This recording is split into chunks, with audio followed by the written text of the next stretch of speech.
can also, work more over time because they can provide. There's a lot of headaches that are at home.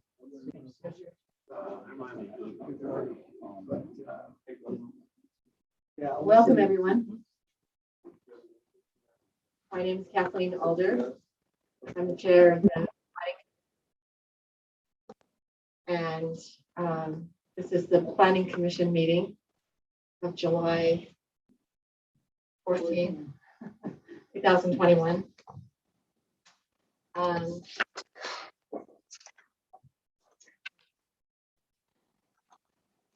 we'll call this meeting to order. We have with Planning Commission chair or Planning Commission member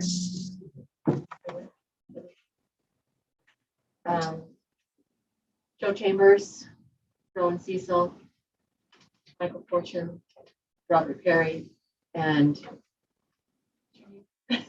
Brian Marvel. I'm sorry.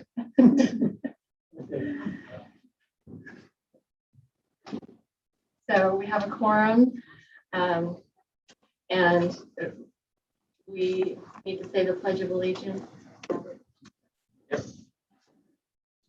So please stand. I pledge allegiance to the flag of the United States of America and to the republic for which it stands, one nation, under God, indivisible, with liberty and justice for all. Thank you.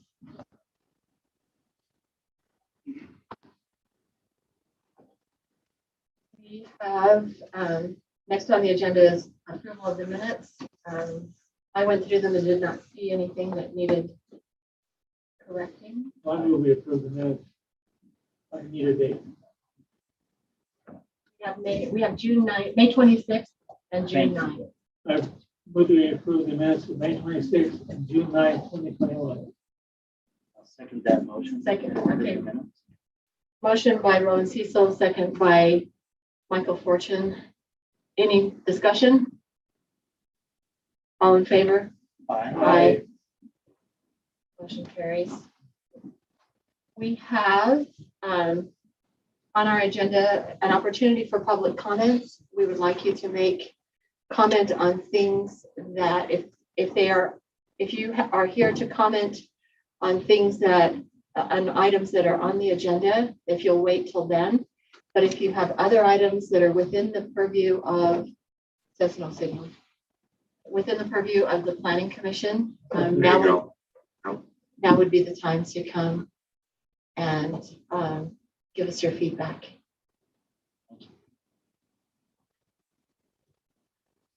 We have two sheets as you come in. One is to make comment, and one is a roll sheet. So, You want those? yes.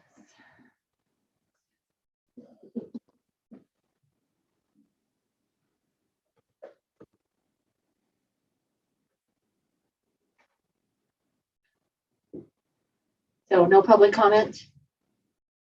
We will close that portion of the meeting and we will go to the first item on the agenda is on the public hearing portion of our agenda, and that is the Alder annexation zoning. I'm going to step away and come down into the audience because that property involves me. And so Michael Fortune is our vice chair. So he'll take that on.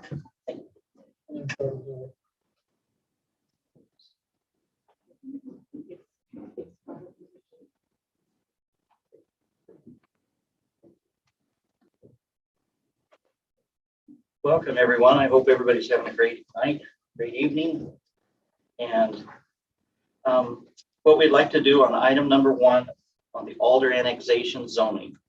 The Planning Commission will take comments and questions in regard to the zoning of parcel 02-089-0019, 02-090-002, 02-090-0005, 02-090-0008, 02-090-0009 and 02-090-0010, 03-002-0003 and 03-002-0004, located in the area of 1700 South and 500 South State Road 165.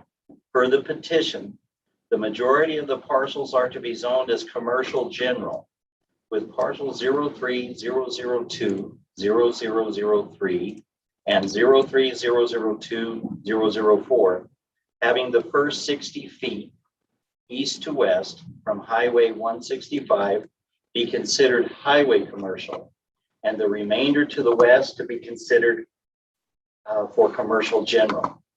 Parcel 02-090-0004 is requesting that a 100-foot strip be commercial highway, with the remaining property being MultiFamily High. So we will open now for any public comments about that. Oh, excuse me, I'm sorry. We will have Scarlett come up and provide us with any information, some details about it. Following her comments, then we will have a public comment session. Thank you.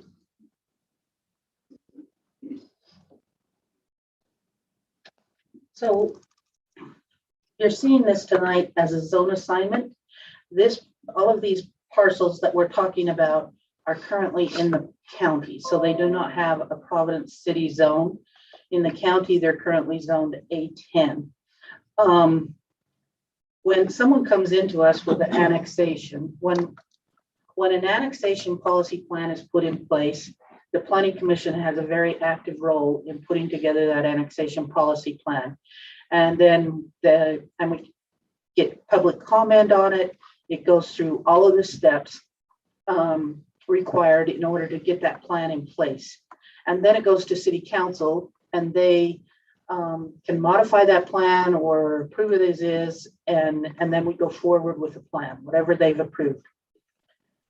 We also go through a lot of steps to create a general plan, which shows zoning in it, and it shows a proposal for future zoning. The public and the Planning Commission are very much involved in the creation of that general plan and in the creation of the future of the zone for future rezones and future annexations. And so that's when all the public hearings and everything are held. When someone comes in for annexation, if their property is within our annexation policy plan, and if they're requesting a zone that is shown on the general plan future rezone map, and then everything goes through the annexation process, and the Planning Commission isn't involved, because the Planning Commission and the public, while the public will have a chance on the annexation to have a public hearing with the City Council on the annexation and the ultimate zone assignment, as long as they are following our general plan and our annexation policy plan, we don't bring them to the Planning Commission. In this particular case, they're following the annexation policy plan, but we've had a couple of property owners that have asked for something different than what is shown on our future rezone map. Kathleen Alder, who recused herself from the discussion and is sitting in the audience, she is the owner of the pieces that are on our map. And I'll step away from this mic and try and talk really loud. You might want to grab one of those mics with you if you can get close enough with it.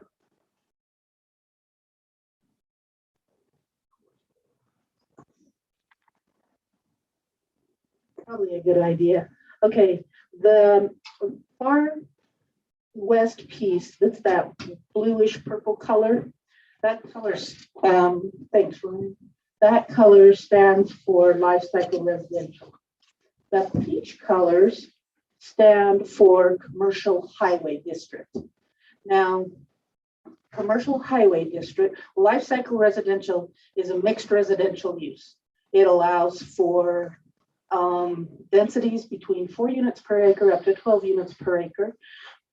It allows single-family detached homes, single-family attached homes, condominiums. It can allow apartments. It is a planned development. It comes in with a plan and goes through the planning commission for approval. The planning commission is very much involved in their plan. So that's what a life cycle residential is. So that would be a residential area that's up against the Black Hawk area, and then on the the south side of what's currently 1700 South, if it's annexed into Providence, it'll turn into 300 South. Then it's near the Zolling Cold Storage is a little further west. I think it's the SEI building or something like that that's down in that area, but down by that industrial kind of area. So that's where we're talking with that purplish color. In the peach, and I'm gonna go back to the other mic now. I also want to apologize to the public. When I'm standing up here talking, the point is I'm talking to the planning commission, and so I apologize for having my back to you, but that's just the way this is set up. So the planning commission, I will certainly answer questions and stuff when the planning commission gives the appropriate signal, but for right now, I'll finish this report with them. Commercial Highway District is a zone that the city council put in place quite a few years ago, and it was set up for retail-oriented business. 88%, roughly 88% of that zone needs to be retail-oriented. And the reason why we called it Commercial Highway, we had a lot back when we went through all of this, a lot of developers, retail type people explained to us the importance of that highway to their visibility and to be able to market their businesses based on visibility from the highway. So the city went through and proposed a commercial highway district. Some of the things that can go in the commercial highway district are restaurants, food preparation, bakeries, barbershops, things that produce sales tax. Things that come in as incidental are things like banks, credit unions, those type of services that the city council at the time felt like those type of services were important for an area that had retail. And so they did want to allow some non-retail uses, but only 12% of the overall square footage of the buildings can be non-retail oriented. Commercial general district, which is what is, we don't have any red up on there, but commercial general district, if you look at our zoning map, is red. And that's what this zone that we're in right now, this area that we're in, is commercial general, except for the townhomes. They came in and got a rezone to multifamily high. But around us here where the businesses are, and on this side of 100 North, we're commercial general, where the theaters are. And so it allows, in addition to allowing retail, it allows doctor's offices, professional services. It even allows some light manufacturing by conditional use. One of the buildings that we have, just as you're entering Providence on Gateway Drive, or excuse me, Golf Course Road, is a light, the building that's on, if you're entering Providence, the building on the right-hand side of the road, just as you're coming into Providence, there is a kind of a research and development type. And it came in under light manufacturing with a conditional use when they came. So it's a much broader category. The businesses they're wanting to relocate in this area, commercial highway district would be extremely restrictive for what they would like to do. And so that's why they're asking for a different zone. The way our code reads, if they're asking for a zone assignment that's different than what was vetted through the general plan process, then we start that process. We don't change the general plan, but we come back to the planning commission and give people the opportunity as we're doing tonight, to have public comment, give the planning commission the opportunity to make recommendation to the city council. So that's why, even though this is an annexation, we're holding a public hearing to talk about the zone requested. Mrs. Alder is not requesting anything different other than the furthest west piece on her property is not assigned a zone on our general plan.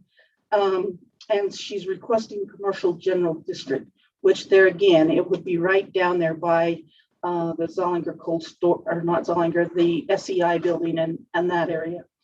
So the three properties that actually have frontage along the highway, all three properties are asking for commercial highway along the frontage. And I'll step over here again for a second.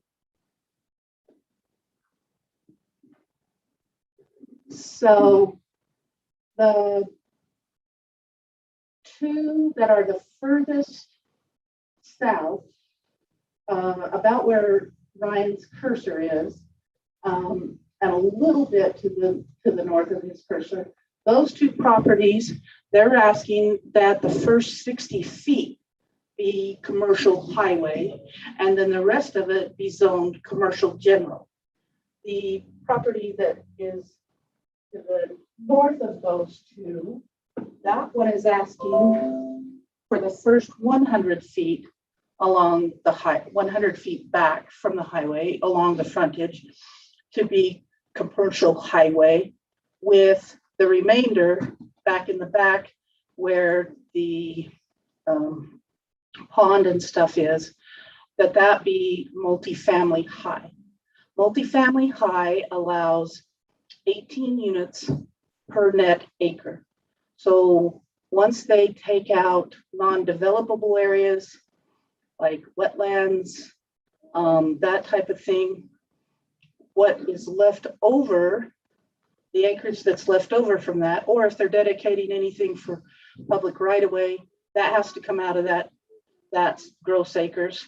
And so you take the gross acreage, you take out any non-developable sensitive areas, and then you take out anything that's dedicated for public right-of-way or public use. Different than private use for CC&Rs, this would be open to public use.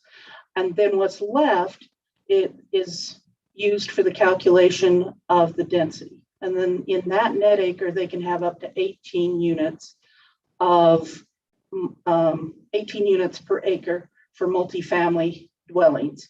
The other thing in that zone,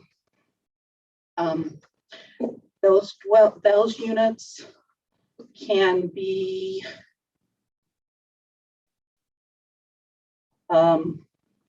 they can actually be as high as 50 feet in the multifamily high zone. So that kind of gives you an idea of what we would be looking at normally would be commercial highway development, Macy's, that area. They do have some banks and stuff, but they came in under that incidental percentage. And so that's the kind of development that you would be looking at if you were commercial highway, where you go to commercial general, you're going to be looking at something like right here where we are. And then multifamily high, you're going to be looking at something like townhomes that are right here. And life cycle residential, the only active life cycle residential zone we have right now is the one that's being developed out on the north side of Spring Creek Parkway, which is the Vineyard subdivision. So those are the type of things for you to visualize that's what these people are requesting. Thank you very much. Anybody have any questions for Scarlett? Okay, thanks. Thank you, Scarlett, very much. I don't know where we would be without you, to be honest with you. You'd be reading the books. I'd probably be somewhere else, but I greatly appreciate all of the staff. All right. If we don't have any questions or anything that we would direct to staff, then we will move forward with public comment for this item on the agenda at this time. We have a few individuals that had signed up to speak today. And so if these individuals, if this is the item you wanted to speak on, I'd also just remind you, as in the past, when we've had discussions, there is by the rules, time limits and things like that.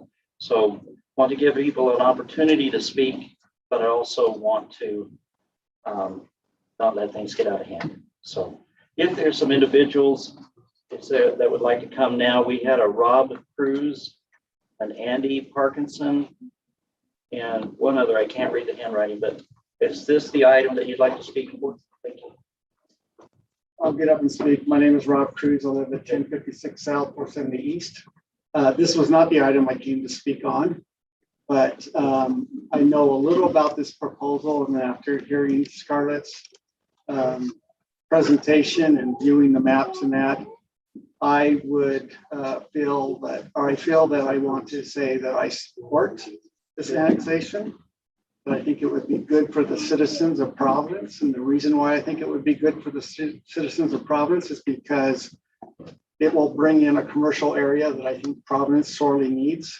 I think we are really lacking businesses that can come in and flourish, that can provide job opportunities for our people, whether they're youth or adults. And I also feel that they will bring in services that we as citizens would want. I would hopefully that they will be business in that way. But what little I've heard from here and what I know a little about, I think this would be positive for the city. It will also increase the tax base that will give the city more money to be able to fund the services that we as citizens need and require. The only options we have is to bring in more business, to get tax income, or to raise our taxes. And a lot of us don't like to have our taxes raised. Some of us aren't so opposed to that. I mean, if I have to get good roads and it means I got to pay a little more in taxes, I'm willing to do that. I'm on the record. I'm willing to pay more for good roads. I'll write that down. So, but I appreciate what they are doing this year. That's great. So I don't want to take over 3 minutes. I should have set my timer, but I appreciate the opportunity to comment. Thank you very much. I appreciate it. Is there anyone else that would like to make any comments in regard to the annexation item? Okay. Yes. You have of course, come up and you'll just let everybody know your name. Yeah, I am Ty Cameron. I'm the Providence City Recorder. We received an email today from Kendall and Sherry Pace who would like to comment on this item, and I will read the following email verbatim. First, we would like to say that we appreciate and thank Planning Commission for their efforts and hard work. We understand that you are giving up your precious personal time for planning of this city. Thank you.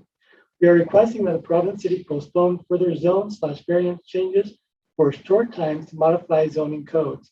Current zoning is too broad in definition, allowing developers to make decisions based on their business advantage and not incorporating the residents' interests. Residents want clarity of zone allowances so they will have informed influence with the planners on what is being built in their city. An example is the mixed-use zone. It is too broad and allows a developer several possible uses from retail, commercial, high-rise apartments, etc.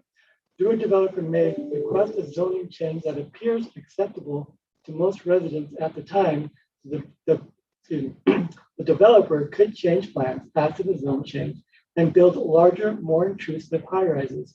Once the zone is changed, it is in the developer's control.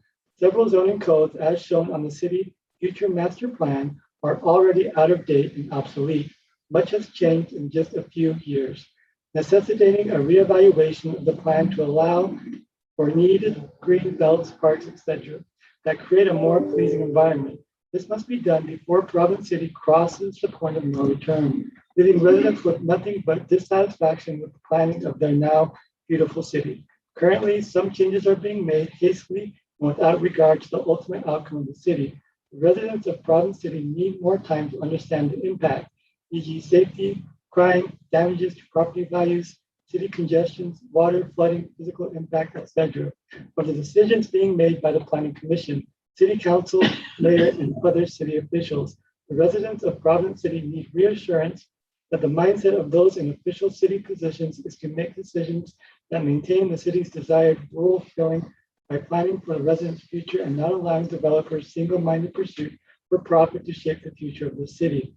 Please consider our request to put a hold on rezoning requests for a short time to adequately reevaluate the master plan, allowing for the incorporation of the will of the residents. Respectfully, Kendall and Sherry's Pace. Thank you, Ty, very much. Is there anyone that's online? I don't know if we have any that's requesting a comment or made a comment. Chat comments.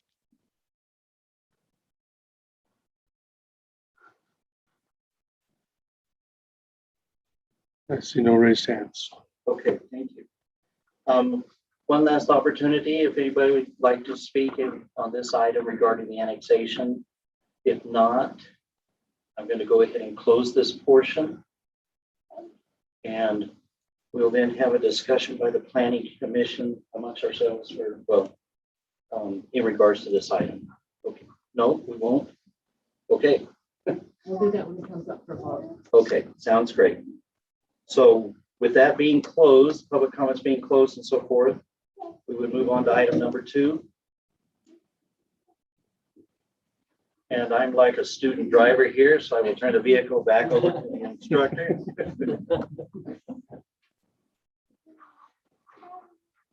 Okay. Thank you, Michael. I'll step down again when we go to the voting. And everyone in here, we need you to know that the Planning Commission is merely a recommending body. We recommend to the City Council. Okay, the second item that we have on here is the Planning Commission will take comments and questions in regard to the petition for rezoning of property in the general area of 1070 South, 400 East, parcel 02-115-0027, filed by Juba LLC. Petition is requesting the zone, which is currently zoned as agricultural, to be rezoned as single family high. So, Scarlett, you want to bring us up to speed on this, please?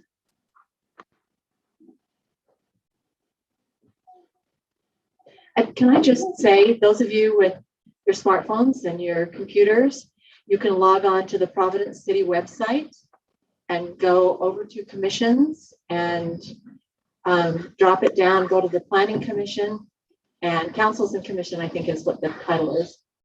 Drop it down to the Planning Commission and you can go to the agenda, and the agenda has links on it, and you can link to the paperwork that we are talking about.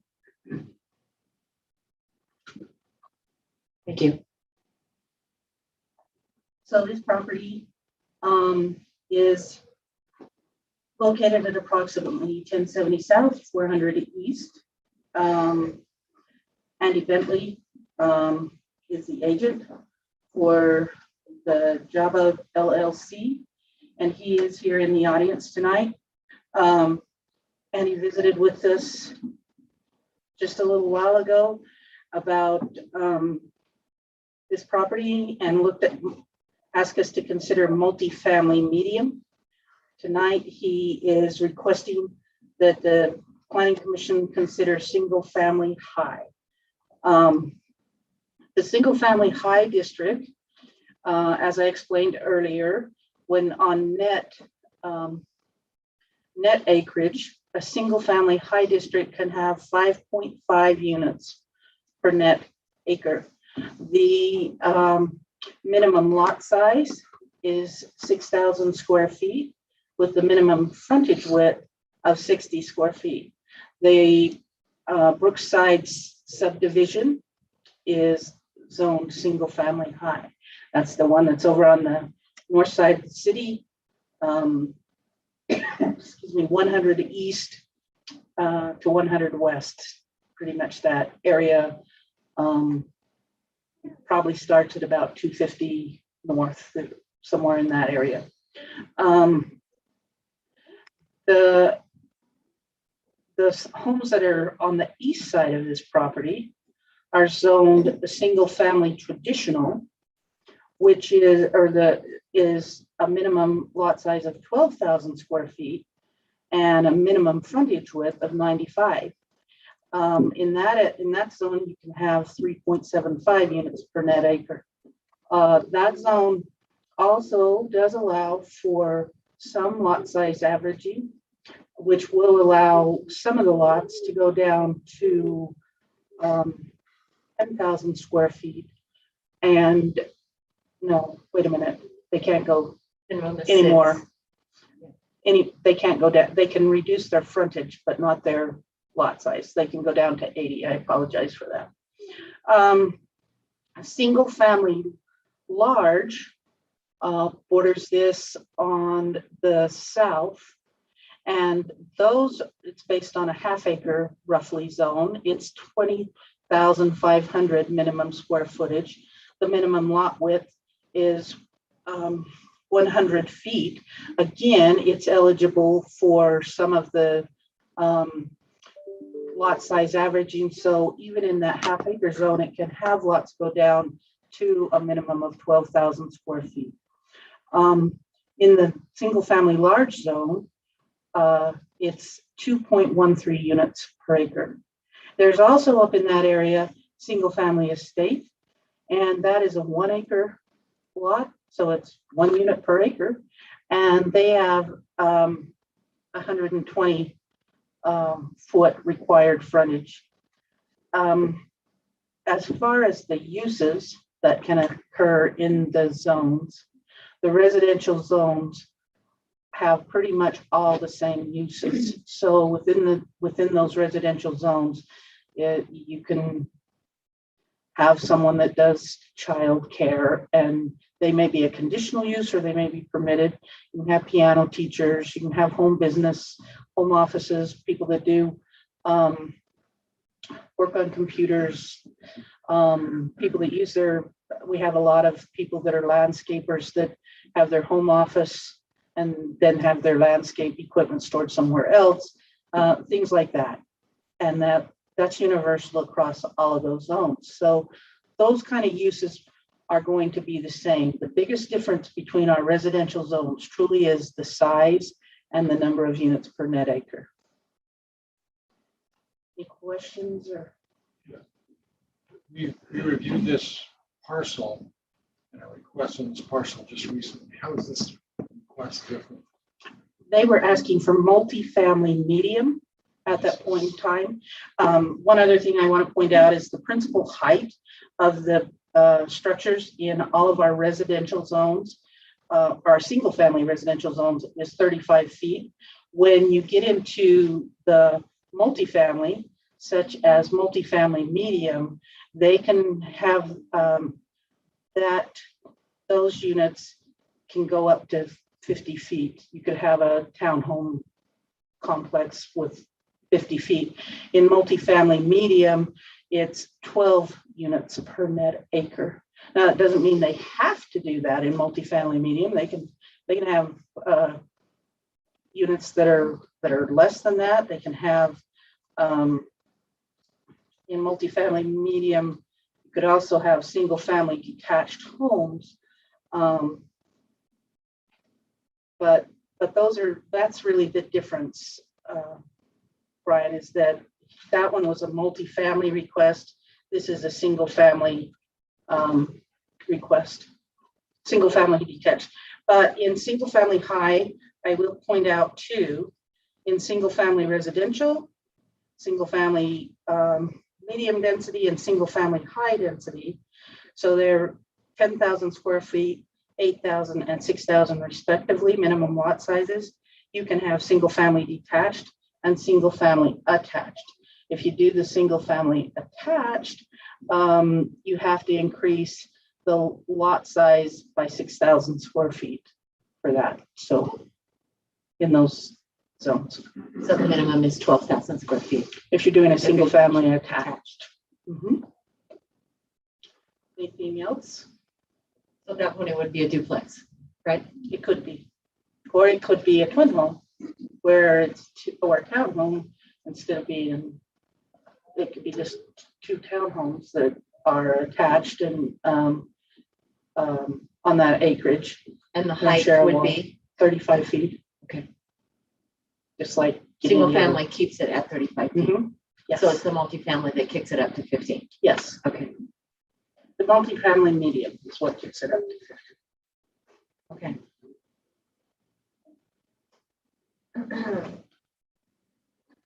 Thank you, Scarlett. Okay, do we have individuals that are here to speak on this item? Wow, we just have this great attendance and nobody wants to say anything. I love it. I'll get up. I can talk. Again, I'm Rob Cruz. Live at 1056 South 470 East Providence. Lived here 20 years in the same area or in the same home.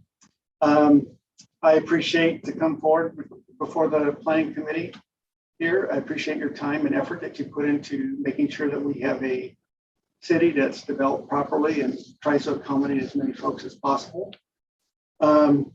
I respectfully request that any decision on this matter be delayed or tabled for at least a couple of weeks. The reason for that is I've been talking with the city officials and others, and upon their recommendations, which I had already thought about doing myself, but I moved forward with them. I reached out to the developer, Mr. Bentley, a week ago Monday, and we set up. We're both busy. He had other things he had to deal with. I had to go to California for a funeral, but we said, let's meet together on Tuesday, last night. And I said, I'll get all the folks that live there together, and you can present your plan and we'll look at it. And maybe we'll say, hey, we like this and we want to go into it together and we want to recommend they move forward. Or we may suggest that there's some alternatives. Have you ever thought about this or that? So we had this set up. We did flyers. We got 85% of the people that actually live right there, that their lots touch this property at that meeting. Plus we had others that attended. Mr. Bentley informed me Monday night he could not make the meeting after all, but we still gathered. We talked together as citizens and neighbors, and we came to the conclusion that we want to see that parcel developed. We just want to have some input in it so that it's a nice developed piece of property that keeps the character, the feel, the safety, as much of the home values as we can keep for the existing neighbors, for those that are either there now or are currently building, and those that are going to be coming, because we know they're going to be coming. So we're respectfully asking time to sit down with Mr. Bentley, go over his plan, work with him. We want him to be successful. We want him to be, continuing his business. I have a son who's in construction. He needs homes to build. So we're not against it. We just want to have some time to sit and see if there's a way we can come to an agreement of what meets everybody's needs. And so I'm respectfully asking for that. I did not come prepared to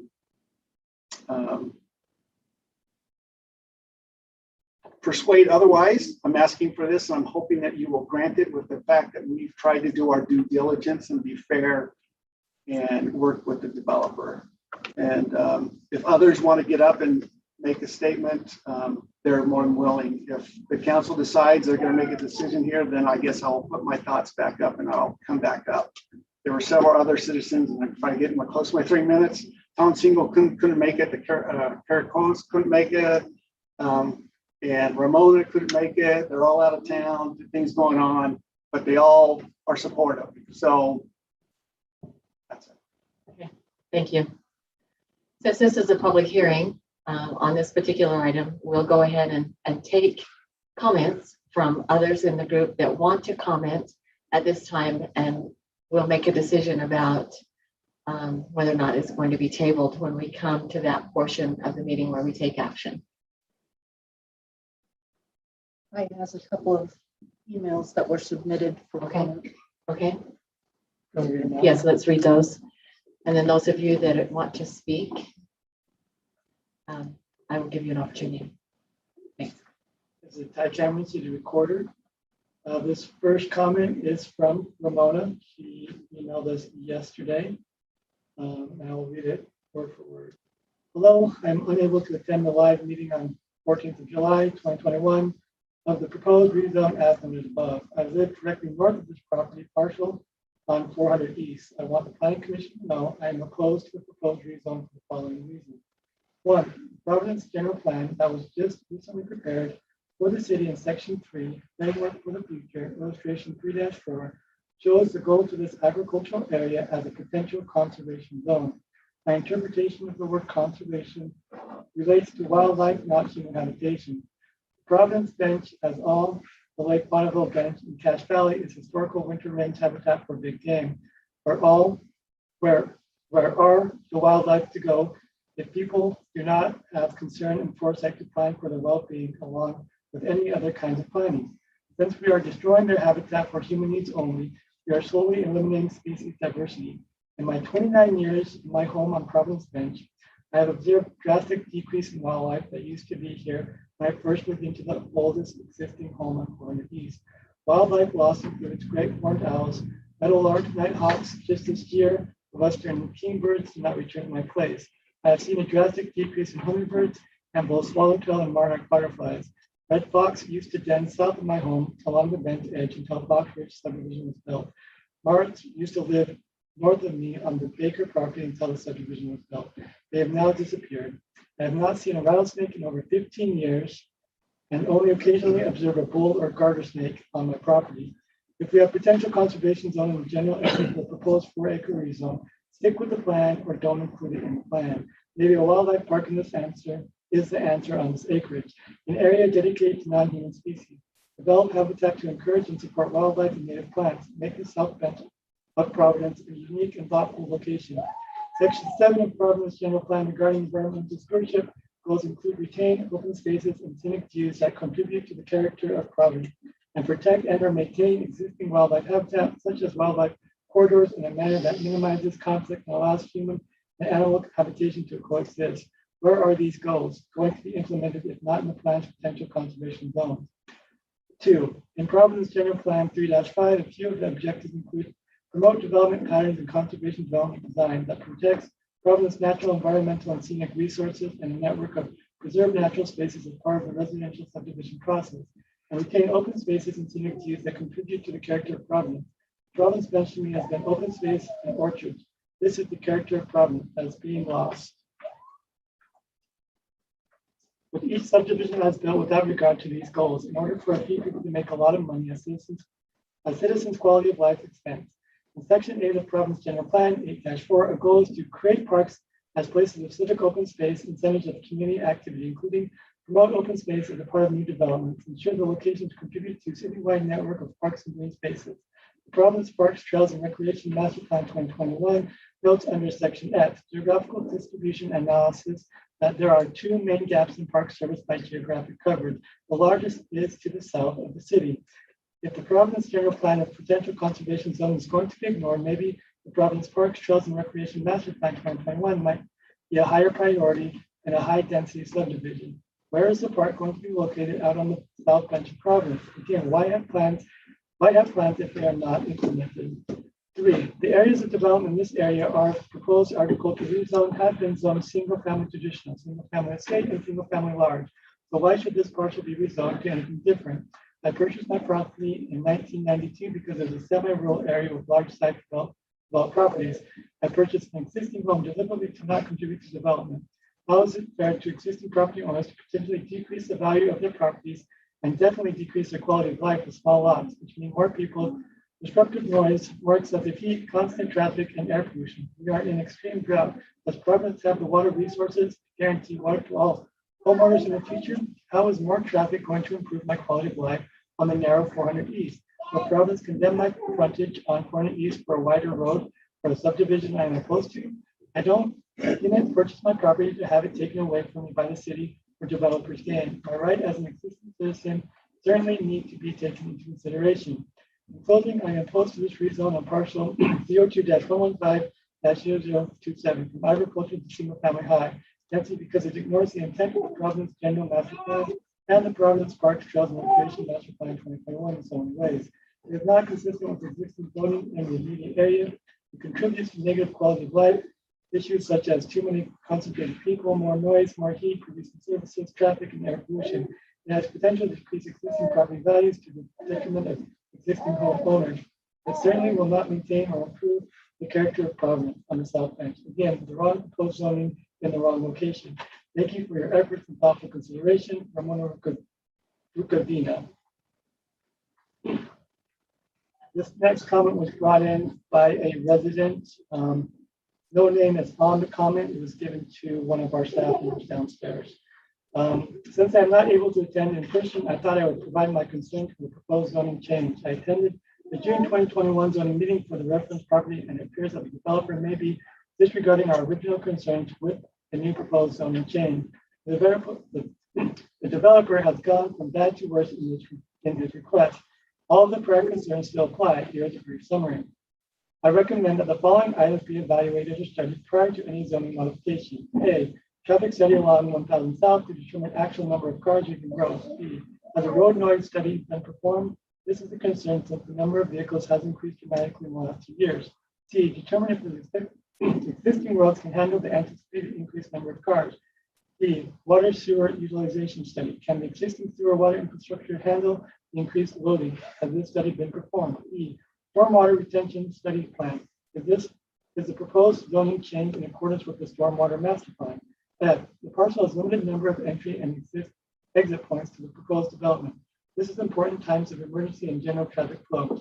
G, what are the plans for road widening of 400 South? 2, the proposed zoning change is out of character with the existing neighborhoods.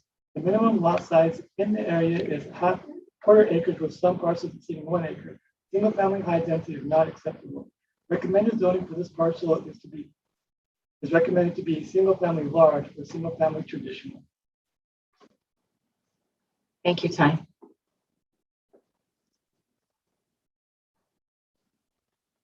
I'm going to use this microphone. My name is Susan Parkinson, and I live at 1028 South, 470 East, right across the street from this parcel.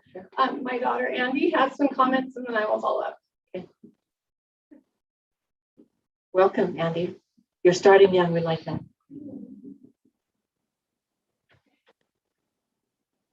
My name is Andy Parkinson.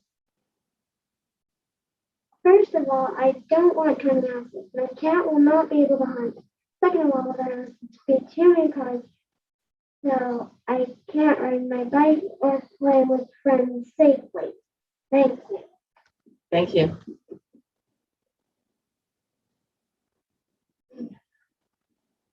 I'll pop over here now. And your name is? Susan Parkinson. And you live right across the street. Correct, I do. And I don't want to take up a lot of time. I just want to reiterate or support the comments that Ramona made in her letter, with the exception of the rattlesnakes. And You're not looking for rattlesnakes on your property. no, thank you. And I also appreciate the unsigned comments. Without rehashing everything that we brought forward at the last meeting, I feel like those same issues stand here. Last time we were looking at a potential of 30 homes on this lot. Now we're looking at a potential of 20. And the decrease in the increase of homes that we're going to end up within that lot is, in my opinion, just not acceptable. It's just not going to make enough of a difference in those concerns that we brought forward at the last meeting in order to make this particular rezone acceptable, in my opinion. So I appreciate your time and your consideration. Thank you. Thank you.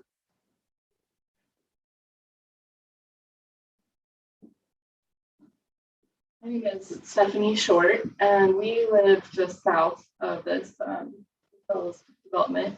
And I just want to say that I'm definitely not opposed to development.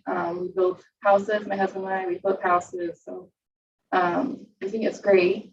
However, we don't want high density development going in there because it doesn't match the neighborhood. We recently bought our home, and one of the reasons we bought that specific house was because of the neighborhood.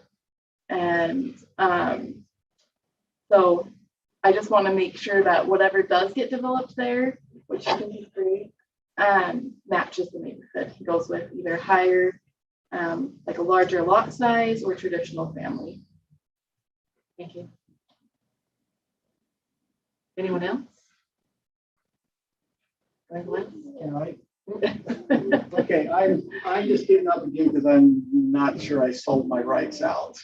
Because I don't know what you guys are gonna do here. But, so I thought of a few things, and as everyone said, I think the same arguments we made at the first two meetings to you and then to the city council haven't really changed. My question would be, or some questions to be answered, or that I think the public wants to have answered, is what is changed the condition that requires high density housing here? Because the lot to the south of us, those half-acre lots, were just developed 3 years ago. The developer, who's Andy Bentley, wanted a fifth of an acre lots, I believe it was, fifth of an acre, quarter acre lots. And the residents then brought up various issues. And I'm not sure how the planning committee, how they weighed in on this, because I didn't jump into it until it had gone to the city council. But the city council decided that no, those lots needed to be larger, in fact, and they made them half-acre lots. That was just 3 years ago. Then the lot to the north of us, across from 10th, south or whatever, 1,000, I never know what to call those things. Those are all half-acre lots. And I know the developer there wanted smaller lots, and the city decided, no, those needed to be larger lots. And I know there was a bunch of negotiations about parks, and then if you want to park, we're going to do other things. So again, I wasn't involved with that because it wasn't brought to my attention. So I want to know what's changed the condition that all of a sudden the city, or that we need to have high density housing here. I understand we need high density housing in general. It's got to be in the appropriate locations. One idea for high density housing, or one argument for it, is by having more houses on smaller lots, you get more tax base for the city. That's more money to the city to be able to pay staff, make improvements in our infrastructure and other things that the city wants to do. If you have larger lots, you don't get as much tax base. So, is that the reason why all of a sudden now we need to have high density housing? Because we need more money? Why can't we just ask for more taxes if that's the thing we need? All we have to do is make our argument to the public. It's very easy to show cause and effect. So I think as you weigh that all together, hopefully you'll let us work with the developer, give us this extra time to work with him, and hopefully we can come with a plan that we all agree on. That'll work. But those are questions I want to know. Why is it okay for those to happen? And all of a sudden now we need high density. And if we do high density here, does that mean now the Highlands, where they had that big fight several years ago, is that all primed for high density? Because once we open that door, how do you shut that door? And when do you shut that door? It's because who you know or what, or, I mean, I don't know. Okay. So thanks. Thank you. Okay.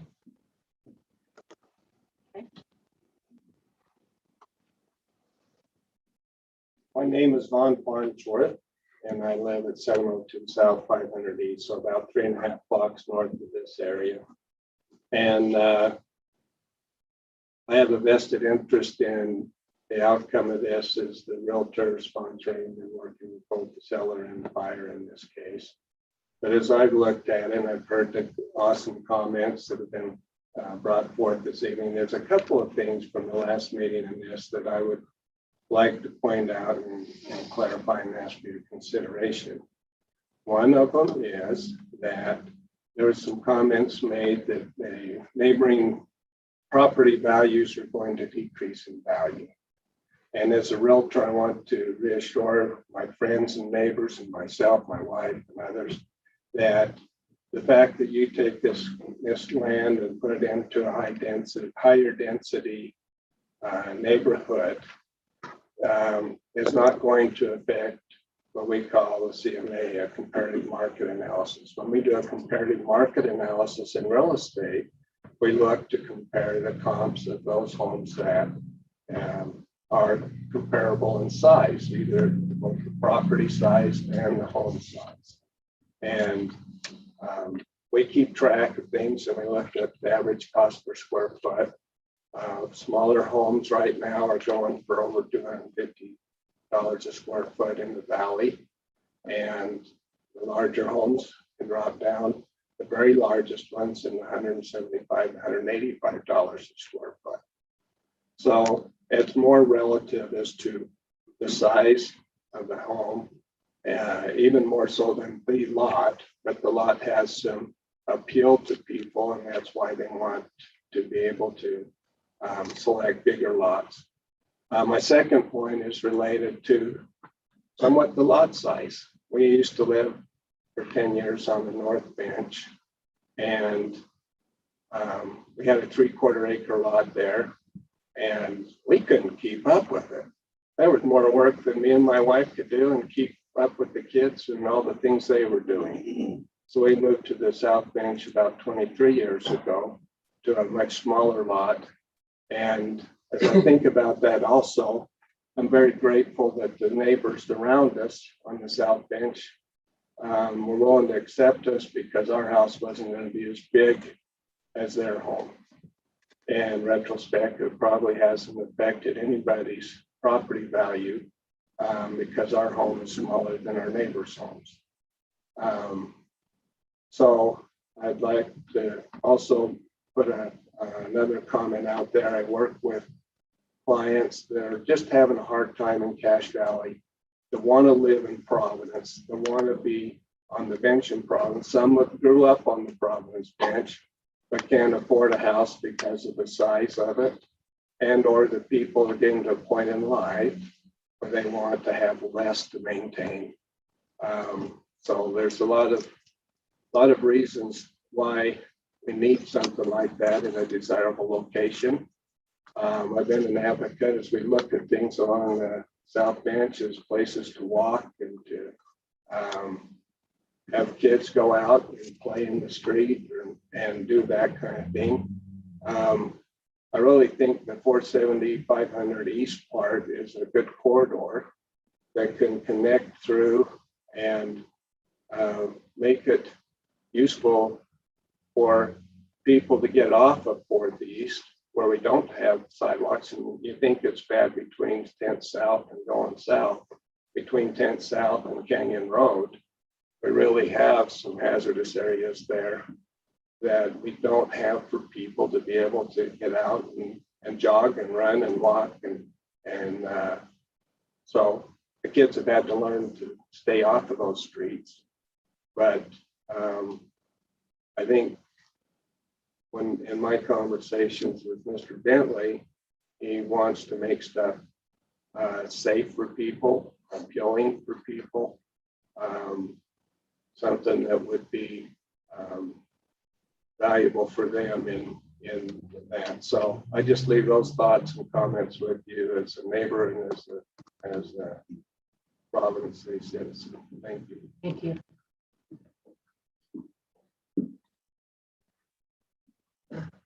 We're getting braver. Yeah, especially me, right? Travis Langford, I'm at right across the street here from this potential development as well.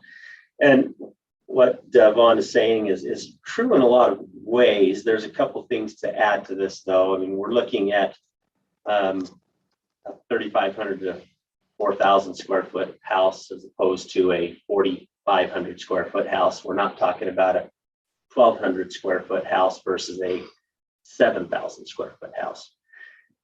My concerns somewhat are, my view is then gone, and that will affect my resale value. Otherwise, realtors wouldn't put great view of the mountains and the valley on there. So it definitely will affect the value of my home.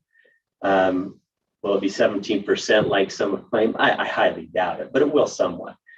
But another problem I have is $1 million home that's right next to this, just to the south side, now has 4 neighbors against their property. That's hard.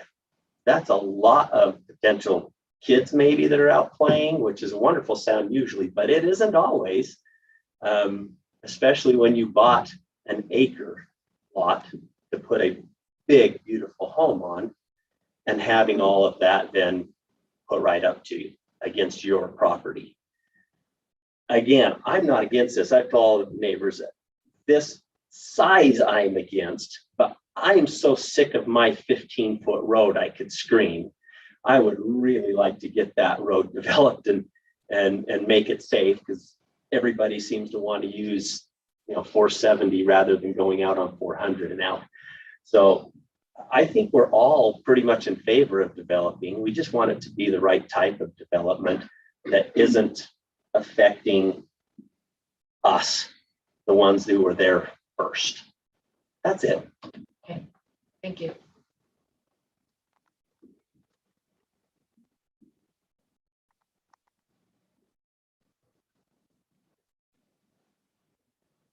You may be brave. My name is Jennifer Mason, and my property is also across the street from this lot.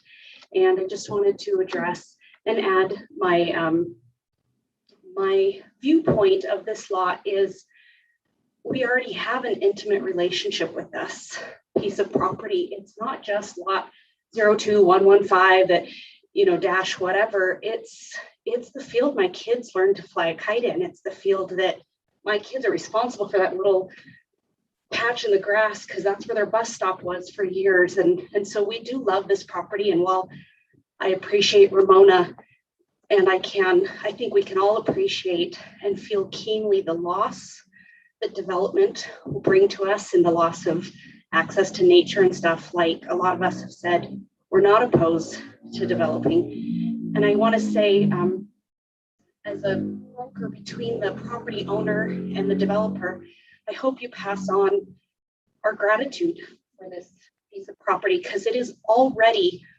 right there in the center of our community. It's already a part of our story. And we are excited to have a wider road and to have neighbors. And I assure you, no matter what size goes on those lots, plates of cookies will get delivered, friendships will be made, we'll be good neighbors and citizens. But I'm excited and have faith in the Planning Commission, because when you take this picture and you expand it out, you see there's already beautiful planning that went in. There is estates on one side, there's large single family, large and single family tradition. And I hope that the future zone for this lot will beautifully blend into what is already there in a way that we can welcome the changes, because it's added to the neighborhood. And right now, I personally feel that the high density potential is just completely out of place in this area, and completely out of place and not necessary. And that's my 2 cents. But thank you for your consideration. Thank you for having a planning committee and making your recommendations, and also for the city councils who I know watch this and read the news or not read the minutes from these meetings. I just sincerely appreciate this entire process and allowing us to come forward and speak. Thank you. Thank you. Okay. Go once. Go twice. Uh-oh, here we go. Okay. We'll take you, and then Andy, and then this one in the front. Don't worry, I won't be too long. My name is William Mason. My wife Jennifer, so we live right across from that. I agree that it's going to get developed. We're all for that. I agree that high density doesn't fit. Traditional fits really well there. I would like to second Rob Cruz that give us time to try and come to an agreement with these people. If you guys can give us some extra time, we're going to try to work with them. We're going to try to do what we can, but give us a chance to put forth our effort and work to do this. You just got to give us the time. So that's my only 2 cents there. Okay, thank you. Should I go last or However you want to do it. first? Okay. All right. Well, it's Andy Bentley, for the record. I want to thank everyone that's here again, and all my neighbors as well. Being as we all know that I do have a lot up there in Providence Estates that I plan on building a house. We're kind of looking at plans right now. So that being said, I'm going to kind of repeat just a few things that I mentioned last time. This will be a 55 and older community. Being that the type of community it is, there's been some mention of, you want the half of the road. That's going to be awesome. I didn't want to connect to that, by the way. I wanted to give you guys just a roundabout, but the city wanted me to connect, so I don't know. You guys don't worry. Everybody has to leave something on the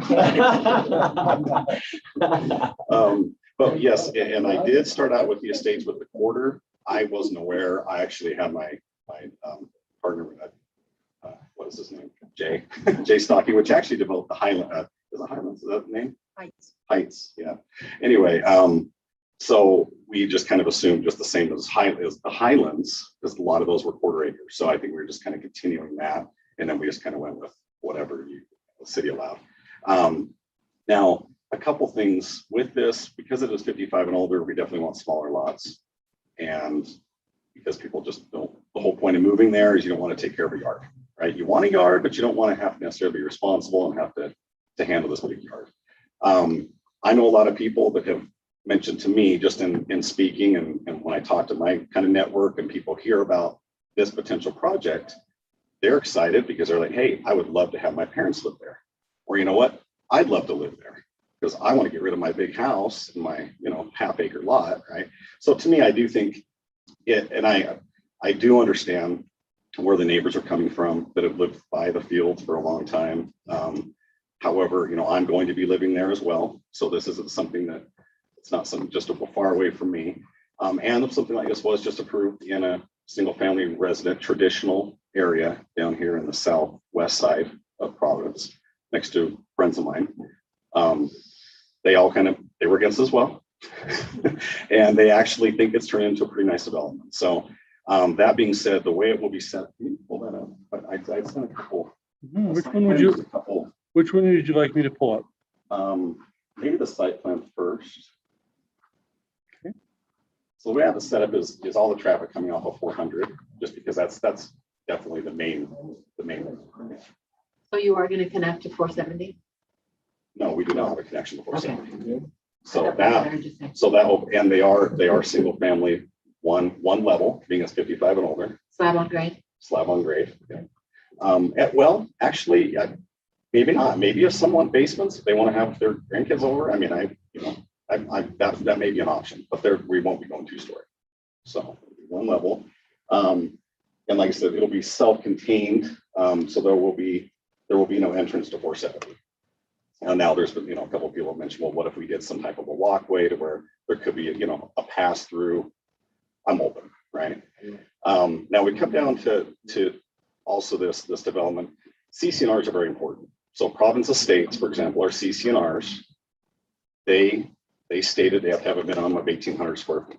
We're very restrictive on the fencing, the type of the architectural review committee had to go through and decide if what was approved and what wasn't, right? Now, with that size of a development, you're going to be able to get that. With this, we'll do all the same. It's all the same. They'll all look the same.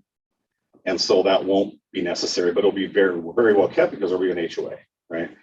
Now, the difference, if we were to go whatever's approved there, the traditional, you get a road up the middle connecting 470 and 400, 4 on each side. It's a small development. There's not going to be an HOA. There won't be CC&Rs. Somebody could buy the big lot and they could put whatever they want on it. So they could literally put 1,000 square foot house if they wanted and have a big, 15,000 square foot lot. So that's something that to consider as well. There's no control at that point. They just build what they want. So it may not be what everyone else wants at that point. So this is a nice controlled community in that aspect of the look and feel. Now, single family high, number one, I do want to apologize about last night. My commitment extended and I felt I really had to agree agreed to that commitment. So, but I will say this, that doesn't change the fact that we could still come together after this meeting. I'm not saying that tonight necessarily, but before, because the council's next week, right? City Yes. council. Yes. So single family high just means anything below the minimum in the traditional, right? So all that means is it's less than, it doesn't have to be 6,000 square foot lots. To me, it makes sense to do the smallest possible because it is a 55 and older community. And we are talking about, you know, we all know what were the issues we're dealing with here with the property, the costs, that type of thing. And then also we are talking about affordability, right? So 55 and older, we do want to make them affordable. So the bigger the lots are, more money is going to cost. So these lots will be probably 30 to 40% of the price of what the traditional lots would be.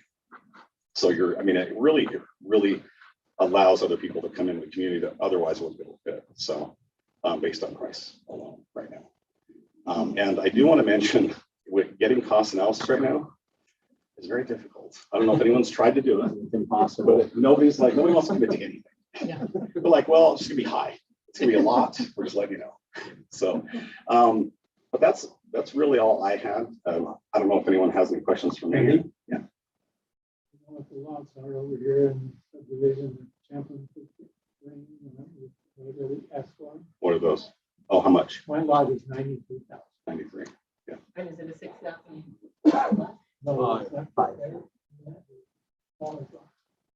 Smaller. Yeah, so and We a can lot probably of come up with lots of examples of, For sure. how much things are. everything's expensive. So that's what it comes down to. I don't know if anyone has any questions. Here we have a question. What are the big corner lots there? Where are houses adjacent to that one? Yeah, so that is, as Scarlett was mentioning, oh, I'm sorry.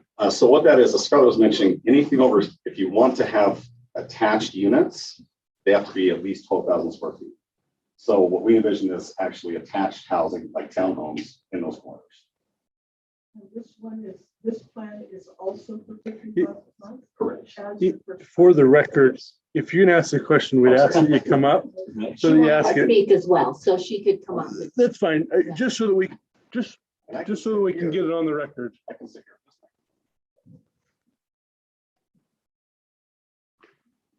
And while she's coming, Kindle Pace is raising their hand online, so. Okay, so when she gets done, we'll get to her. My name's Ann Rowley, and I live at 1045 South, 470 East, which is right to the north. It adjoins this property. I was not aware, and maybe others were before tonight, that this proposal is also a 55 plus community. Were you aware of that? No. So that's interesting information. So are you saying then? I apologize, but we're approving the zoning. We're not just approving doing the any zoning. plan. Yes.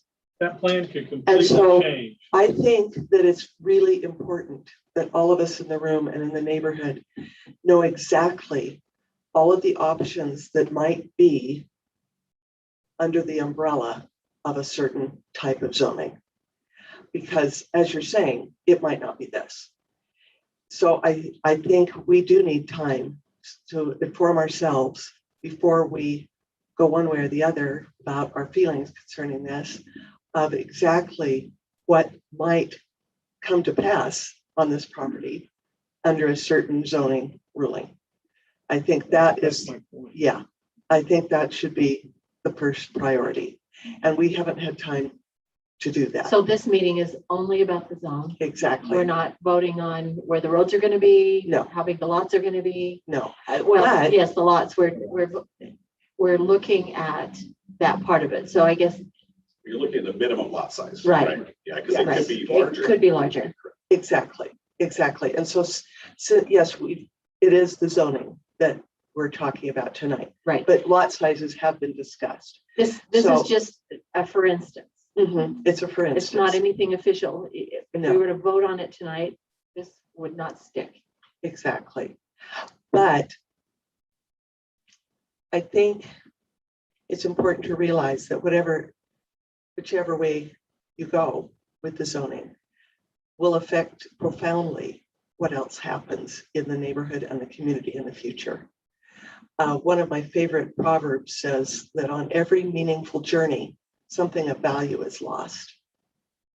And whenever we make a decision like this, there are going to have to be, as Jennifer Mason said, there are going to have to be sacrifices.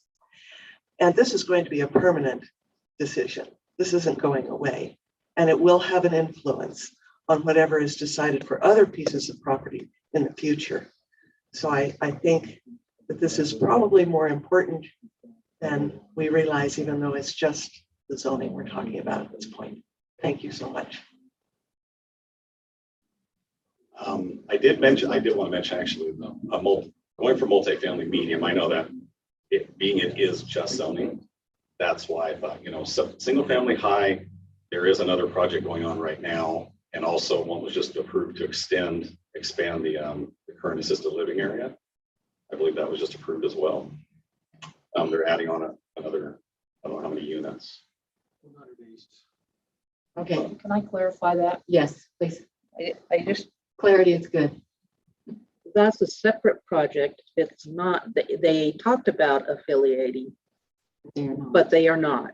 But it is a 6,000 square foot lot, minimum lot size project, but it is not affiliated, at least not at this time. It's not affiliated with Mountain View Retirement Community. So it's not an extension. And I of that. shouldn't say extension because I believe they are going to have access through there.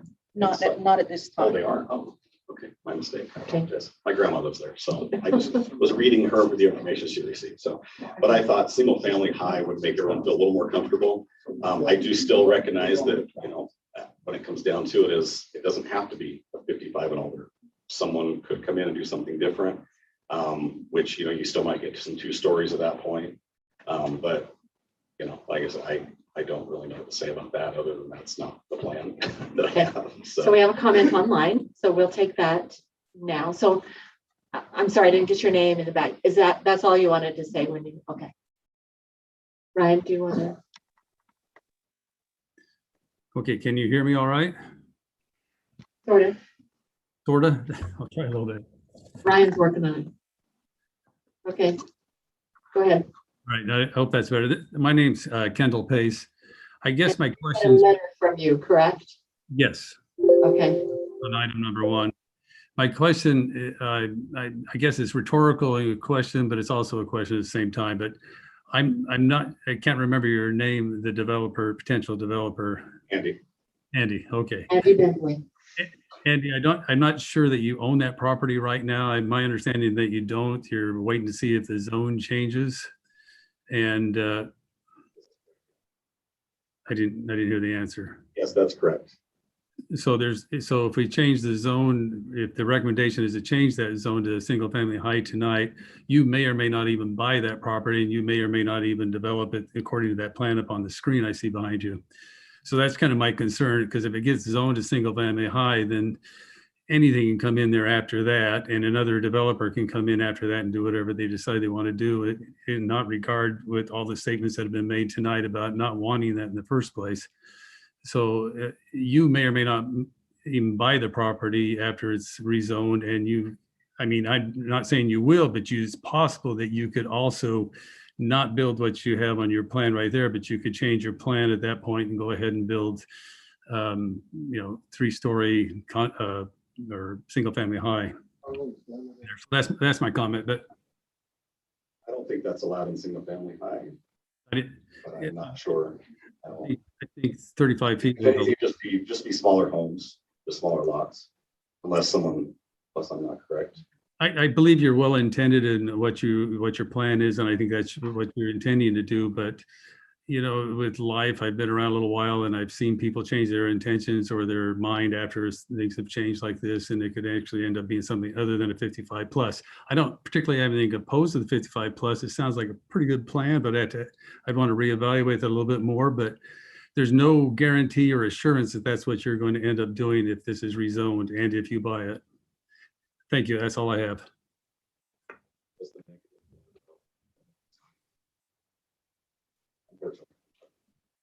Okay. Any other comments? Okay, we'll go ahead and close the public hearing portion of the meeting, and we'll move to legislative action. And the first one on the legislative action is my property. So I'm stepping away. Thank you. All right.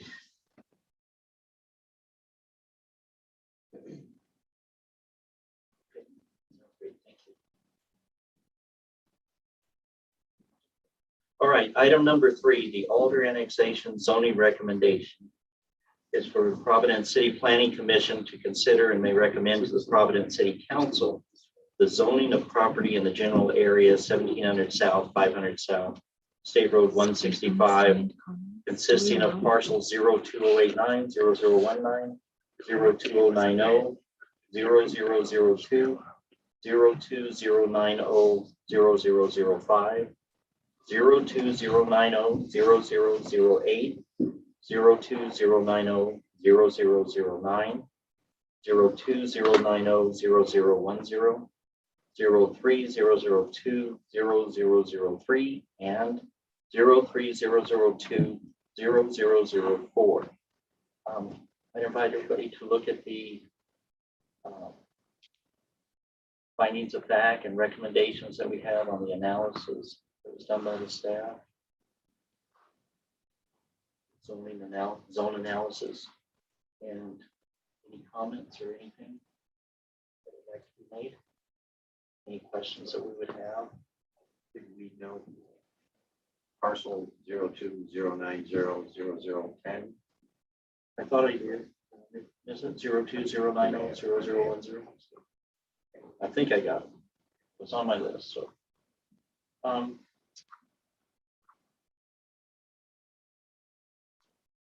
as you look at that zoning analysis by the city,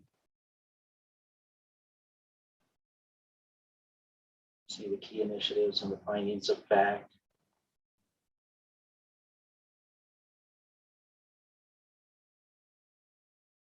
And their conclusions.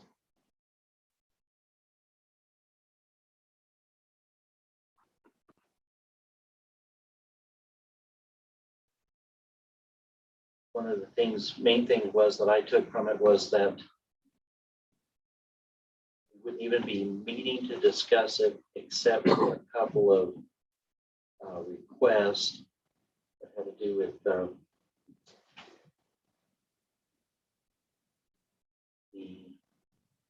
request for certain highway commercial aspect of it instead of general commercial.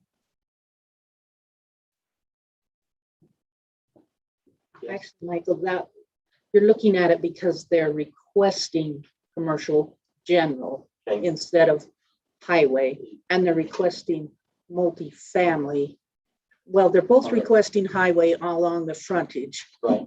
The larger portion of both properties that are requesting that, one of them wants commercial general, the other multifamily. So it's those two, the commercial general and the multifamily, that is different than the recommended plan. Okay, thank you, Scarlett. Brian?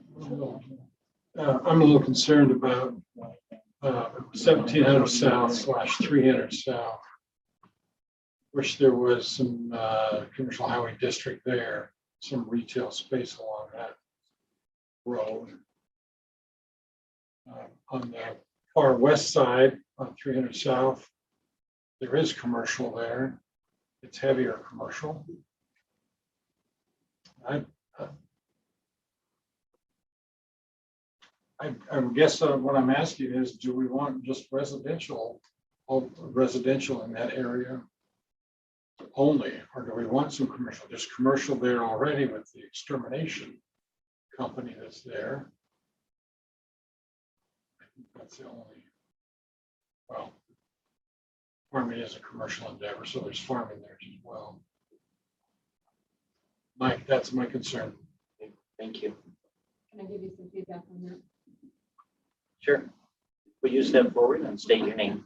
Kathleen Alder. Thank you very much. It's my piece of property. I brought it in just as it was zoned on the master plan. That doesn't mean it will stay that way. When I have a developer that comes along, my goal is to put something commercial there.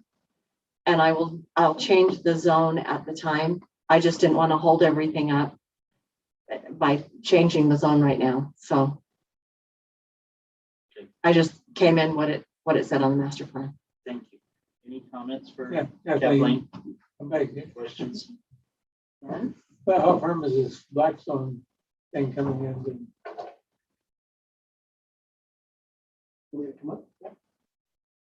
This is Roger Dowley. Thank you. Thanks, Kathleen. How firm is it? Yeah. I need the zone so I can build my building. You really want to build that there? I do, yeah. Okay, that's what I wanted to know. Do you understand kind of what we want to do? And oh, Roger Dowie. Been on the 745 King. So our vision is to have the front of it be held back for potential highway commercial. Right? I don't know if that's fast food or something along those lines. And then in the back of the property, we want to build our office building. And we're envisioning probably 40 to 60,000 square foot building. The footprint wouldn't be that big because there'd be a 2-story. So half of it would be mezzanine. And the back half of it would be probably open to probably 30, 35 feet, whatever the zone would allow for. We love that location because we like the pond on the north side that we envision landscaping and having as a patio area for our employees to enjoy. The back of it we love because you got the river and the big trees and whatever we can do back there with some additional landscaping and trails, almost a park area again for our employees would be very beneficial. Building that we plan on building, I don't have any designs in cement yet because I've got to get the zone before I spend money with an architect designing a building. But we would envision a lot of glass, very beautiful building. I've got to have room for some expansion with employees. We're still a young and growing company right now. We have about 170 employees today, but that will change in the future. If we continue to be successful, we'll have additional employees. Not all of them would be in that location. We have warehousing and distribution on the north side of town, just east of the airport. We'll continue to have our warehouse operations there. So this is only for employees to come to work every day, and administration, customer service, marketing, product development, engineers. They're good jobs and they pay good money, way above the average for most of them. So we love it because a lot of our employees live in the south part of the valley. We think we could attract more employees living in Providence as a result. Lunchtime, we would all go eat at the local restaurants that are close and those that would come. Possibly, yeah. That's why we're holding that lot with that land in front of us. So that's what we envision. We think it would be a really nice benefit to have something like that in this area, as opposed to 10 used car lots or stuff that after 3 or 4 years kind of looks junky. This is going to be a beautiful facility. Thank you, Roger. Any other questions? Anything else for Roger? Your manufacturing is going to stay in the north end of. So we don't manufacture here. You don't manufacture. No, we import most everything. Okay, so where are your facilities now? They're in the valley, aren't they? Yeah, we lease a facility on 1700 North. It's the old Innovar office building. And it doesn't work well because that was a small amount of office with manufacturing for their circuit board area. So I've got employees stuck in warehouses and closets, and it's horrible. So there isn't any manufacturing. As far as you know, there won't. But we lease right now about 250,000 square feet of warehouse space at Cement Hilltop, just east of here. And you'll continue to use that. Yeah, oh yeah, this is going to be strictly office administrative. Yes, we have large areas for product development, photography, photo bays, video bays, things like that. That's why we need some rooms, some space that has higher ceiling space in it. And we do receive, UPS comes and things like that, but it's not anything commercial. It's So you call it a Class A building? Oh, very class A. How many Class A buildings are there in the valley? 2. I'm not sure. Not very many. I know that we're not in one of them. And by the way, I would also vote for Rob Cruz to pay to have the roads improved. If he wants to do that, I will. I'll pay my share. I heard that right. Just wanted to clarify. You can take my house and then it still won't be enough. I'll pay my share. All right, any other questions? I appreciate it. Yes, thank you. Thank you. Any questions for Brian or Scarlett? Anything? I actually had a question on the parcel 294. It's a small 0.9 acre parcel that's requesting the first 100 feet of commercial with the remainder is multifamily. I got on the parcel viewer. That's Hans Peterson. I'm Hans Peterson. We Clark for you to be here.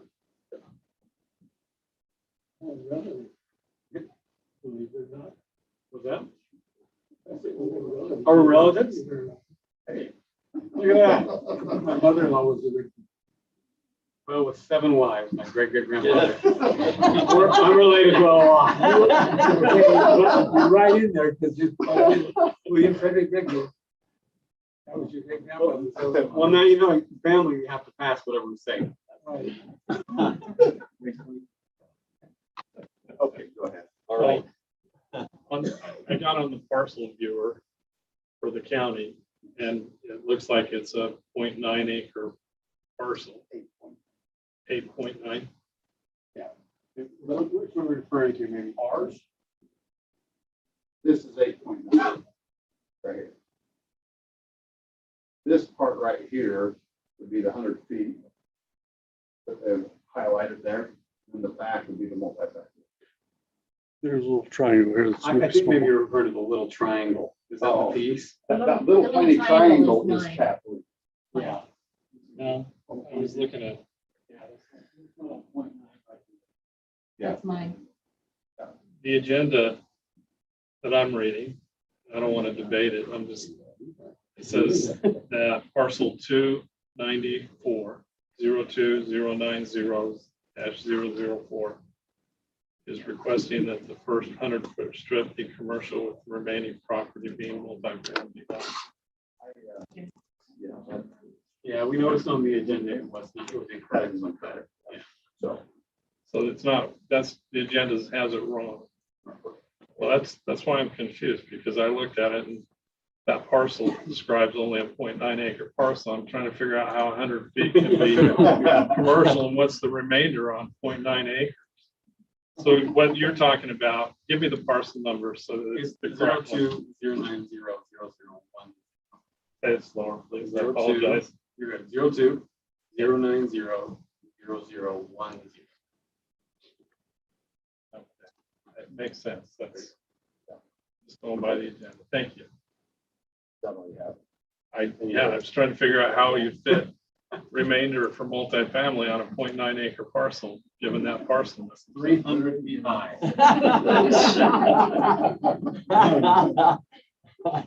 If you'd like, we can kind of give you a concept of what we're looking at doing there. We don't have anything drawn up right now. We can give you an idea. That would be helpful, I think. Okay, if you don't mind, I'll just go over to the screen. If you grab the mic as you go. You bet. You bet. Okay. Can you turn that so you can see our head? Can we zoom right in on it? Might help a little bit. Yeah. Just like that. Better. So, Sorry, it doesn't stretch more than that. okay, so 100 feet here, we're talking about commercial. Now, on the waterway, we're not allowed, I think Scarlett, was it 100 feet back, correct? Depends on the flood zone. Up the flood zone, so there'd be a strip here, and we're envisioning, and we just spitballed, there's nothing concrete at all, but talking about possibly doing like a city walkway there or something like that. These are just ideas, and she's not even, we've just said something to her, but there's been nothing concrete at all. But there had been talk about bringing a underpass. That's still kind of in the talks with UDOT underneath, from over here, come here, come across. And so we talked about maybe doing some kind of a deal with the city where this could become a city park, possibly the walkway to the length of that. And if that underpass connected and would go up, that would give people something to recreate kind of. And then like Roger said, you know, you've got that beautiful pond there, you know, that whole area, we're kind of keeping that. You know, you've got pelicans land there, geese, everything, everybody likes to look at that. So one thing we're kind of envisioning too on the pond is kind of a really great live work kind of concept, right? You've got retail up front, you've got some fast food and kind of that kind of space. we want the Rogers higher. Right. Well, all those employees who live there. That's right. So yeah. So that, you know, they'll see that great facade, that Class A to the south. You know, build something, you know, equally as well for residential. You know, kind of that live work kind of thing in that area, which we think would be a great spot for. Honestly, it makes the most sense in Providence. A great location for something like that. Gives us that opportunity to do it. Super. Thank you very much. Thank you for taking it. One question. Please. How's that pond now? Is it, do we see any evaporation here with the weather? Evaporation. I really haven't seen the level go down. But then back on Catherine's, there's beaver dams that keep a pretty bottle there, so. She's not back there thinking with that. That presents my calendar. So, yeah, we're holding pretty good. So, yeah, we've got great wildlife back there. What is it, springtime? Yes, it is from the east side of the road. Balance. Yeah, correct. Okay. Thank you. Any other discussion or comments?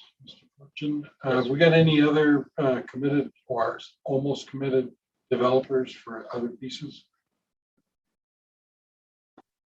Mrs. Oliver? Okay. We have two, right? That's what we've seen so far. We've got two. One's very committed and one's almost committed. Anyone? Anything else? Any other comments or concerns?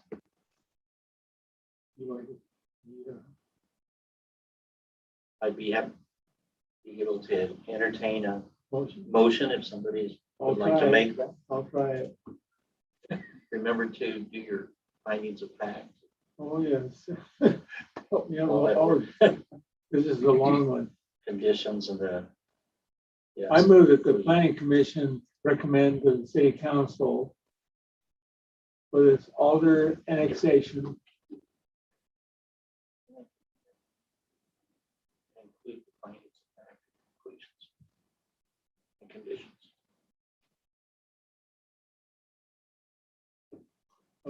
Of zoning the property in the general area of 1700 South, 500 South, State Route 165, consisting of parcels 02, 089, 0019, 02, 090, 0002, 02, 090, 005, 02, 090, 008, 02, 090, 0009, 02, 090, 0010, 03, 002, 003, and 03, 002, 004. To approve the rezone according to the findings. Or rezone of the annexation according to the findings of fact. That was previously discussed. Conditions and conclusions. And the conditions and conclusions. Perfect. Previously discussed. Scarlett, did that work? Are we okay there? That did. May I make one little clarification?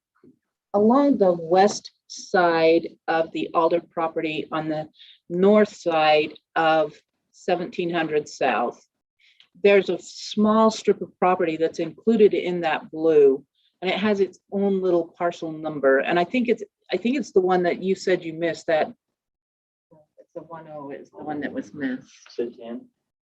but I don't know the number. I don't have the parcel map. 030209000010. I said that one. 0209, yeah, he said that. Okay. I did, yeah.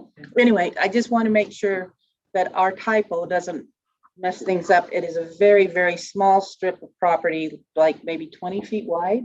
It was originally designated to be a road, but I traded the county and they gave me that piece and I gave them something else.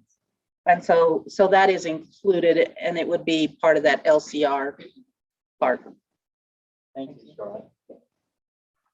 All right, we have a motion. Anyone? Second. Got a second of the motion by Brian. All in favor? Aye. Any opposed? Motion passes. Thank you.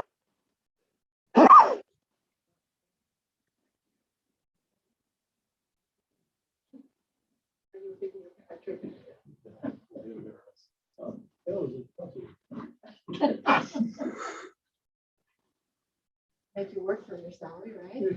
Okay. Thank you for doing that. Michael. No, you're very welcome. I need the education.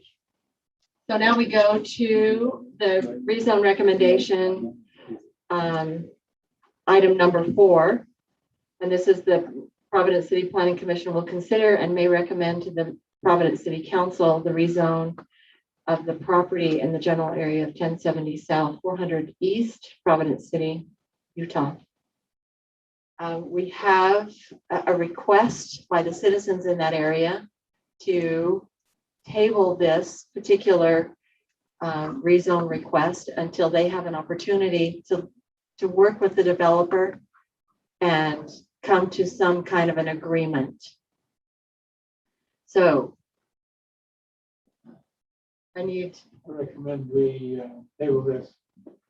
Maybe. Okay, so we have, you're making a motion to that effect? Yes, I'm going to table the item number 2 on our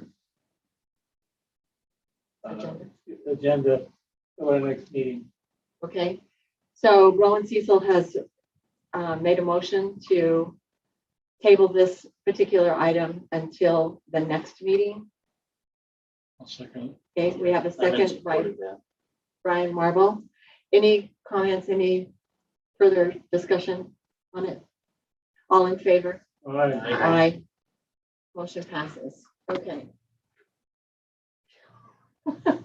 Okay, moving right along. Now we go to administrative actions. We've got item number 5. The final, it's not a plate, it's flat. Do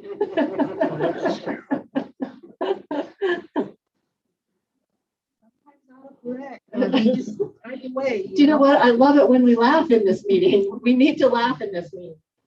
Okay. Who put the E on that thing? It was the computer put it on there.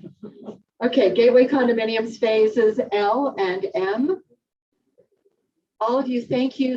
Those of you that are leaving, thank you for coming and participating. So come back anytime.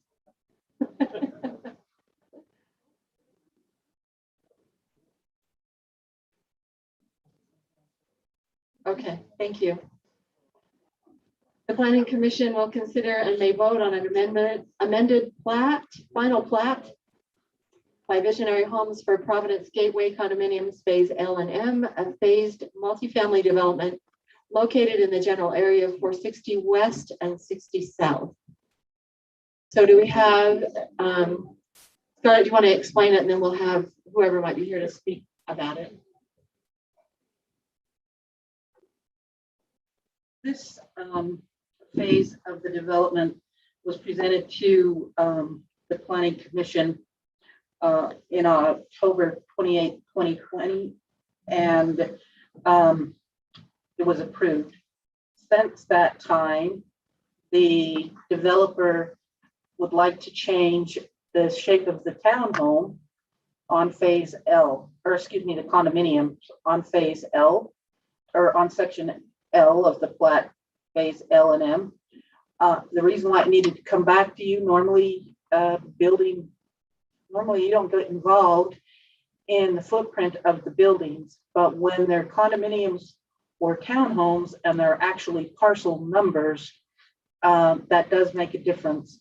And so that's what you're looking at. There's no increase in density or no increase in units. It's in property that's zoned multifamily high. But a couple of things that are a little bit different. The shape of the footprint of the home, of the condominiums, is a little bit different. And we want to make sure that you are aware of in the original plat, you can see on the plat that's included in the packet, the plat on the, gotta get right with the world here.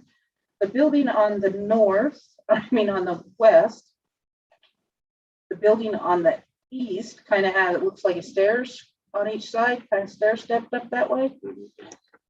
It used to look, both the buildings look the same. They look more that square design. Now they're changing the one on the east to have this stair step design. So that's why it's actually changing. I don't think it's necessary. It's changing the common area and things like that. That's why you have to look at it and amend the final plat on it. You will also notice. Hang on. I want to know which one you're referring to. Got a lot of buildings here. We're talking about Unit 301, 302, 3 and 4. What page are you on, and I'll pull it up. Even right after the staff report. Okay, go back to it. LM. Right there. pages of final one. Yeah. So that's what I'm referring to. As you can see, the one on the east kind of stair step. It used to look more square, like more rectangle like the other one. And so that's what the amendment of the plat is. The other thing that it doesn't reduce the units that are in there. No, the number of units remains the same. The other thing that I'd like to call your attention to, Ryan, is this illustration of the condominium unit itself. In multifamily development, the Planning Commission is involved in the approval of the exteriors and the color schemes, things like that. And so they're wanting to change from the original look that was submitted. And back when the original, we're back before October 2020, but back even further than that. So that's being presented to you as well. You can see that they're using 44% stone. Now this is for the front facade, and 56% will be stucco, which exceeds the minimum requirements in the code for the amount of stone or rock. And you can also see the colors. The code doesn't call out specific colors, it just calls out percentages only on the front facade. They can do, the rest of the building could be stucco, but the front facade is the one that or the rest of the building could be brick. They could do what they want on the rest as far as design work goes, but the front facade has to meet certain requirements. And once they've presented this to you, then that's what they build, is what they've presented. So it also shows the floor plan of the newer design units in here.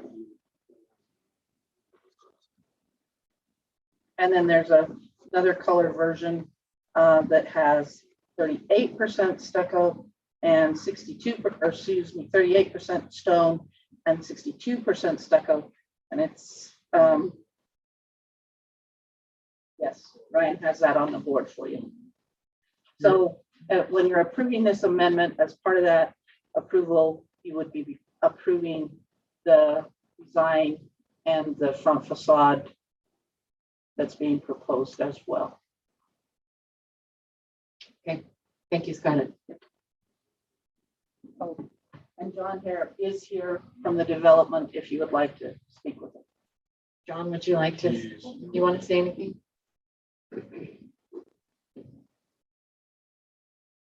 I'm John Harrop, Visionary Homes Project Manager. The reason we're going through this process to amend this plat is the requirement for ADA accessible units. And the previous floor plan building layout didn't have that. So of the condos that we have in the Providence Gateway community, there weren't any ADA accessible units. And that's, with the doorways, kitchen layout, bathroom layout, as well as the elevation of the bottom floor finish grade. So those all taken into account required this building, and that's why we're amending. Thank you.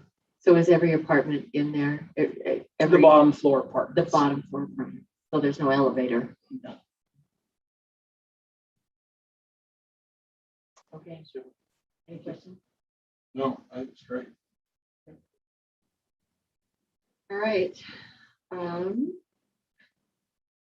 I'll entertain a motion there.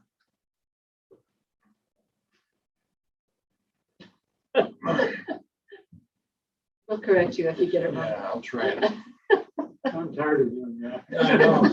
About to have a stroke down there. I propose that we. What with the city council?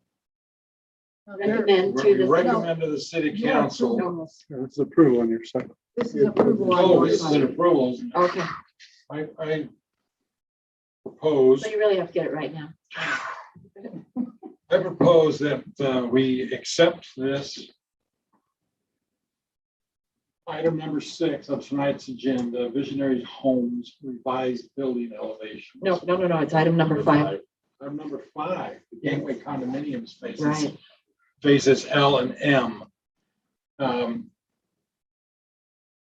They've asked for changes based on ADA. Everything else seems to be in order. The findings of fact,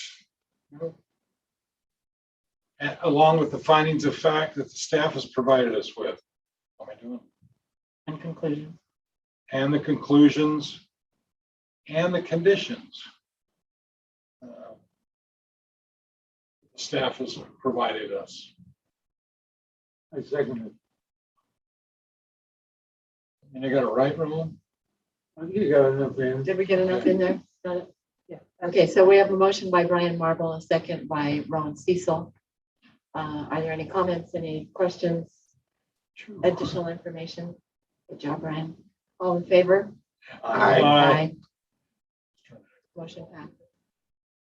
Okay, so we've got item number 6, Visionary Homes, revised building elevations. Planning Commission will consider and may vote to approve revised building elevations and front facades for Vineyard subdivision phases 1 to M3. So,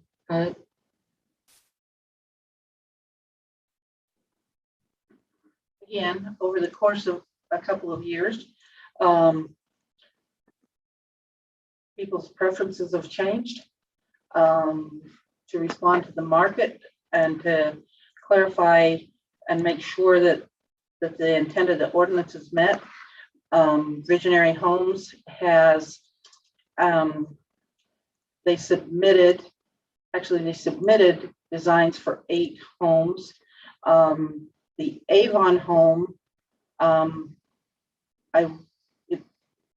think it's in your packet, but the interior building, the interior was not included in the packet, so I apologize for that.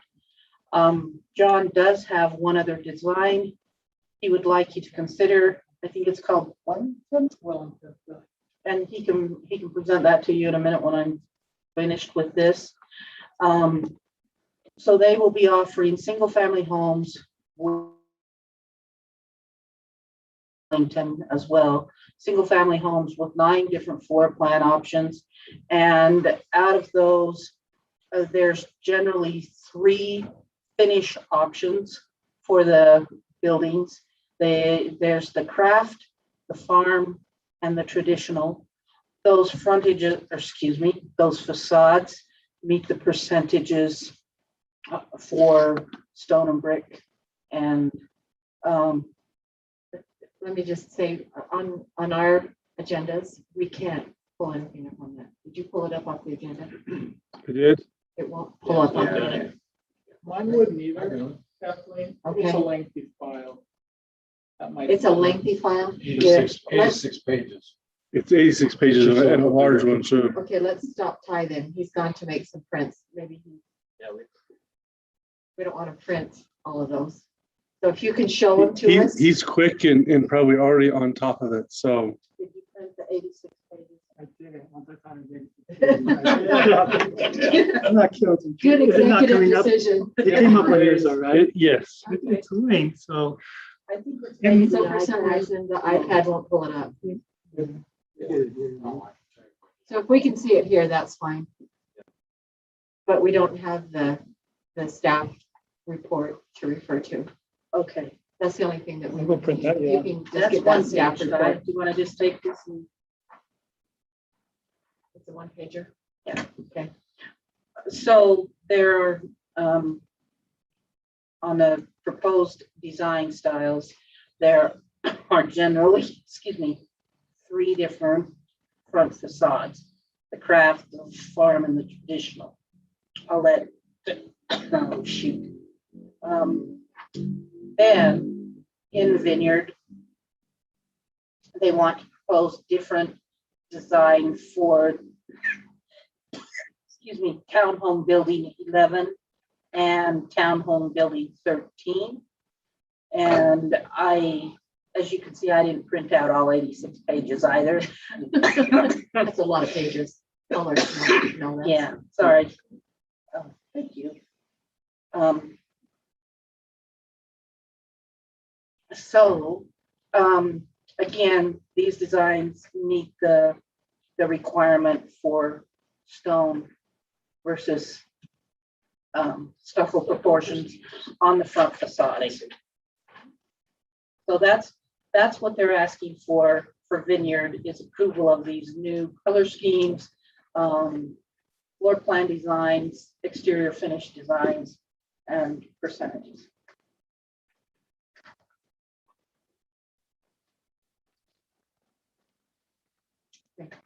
And then I'll let, if it's okay with you, I'll let John show you the Wellington that was not included in your packet. Okay, thank you.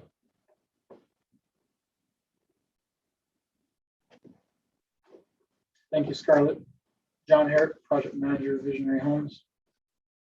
I printed out the Avon as well because I understand it wasn't in your packet. If anybody has interest, I can bring it to you. Otherwise, But Ryan, do you have it to show it? Do you have the file? No, its file wouldn't transfer into the packet for some reason. there's only 2 copies of that. So we can share. This one I have no.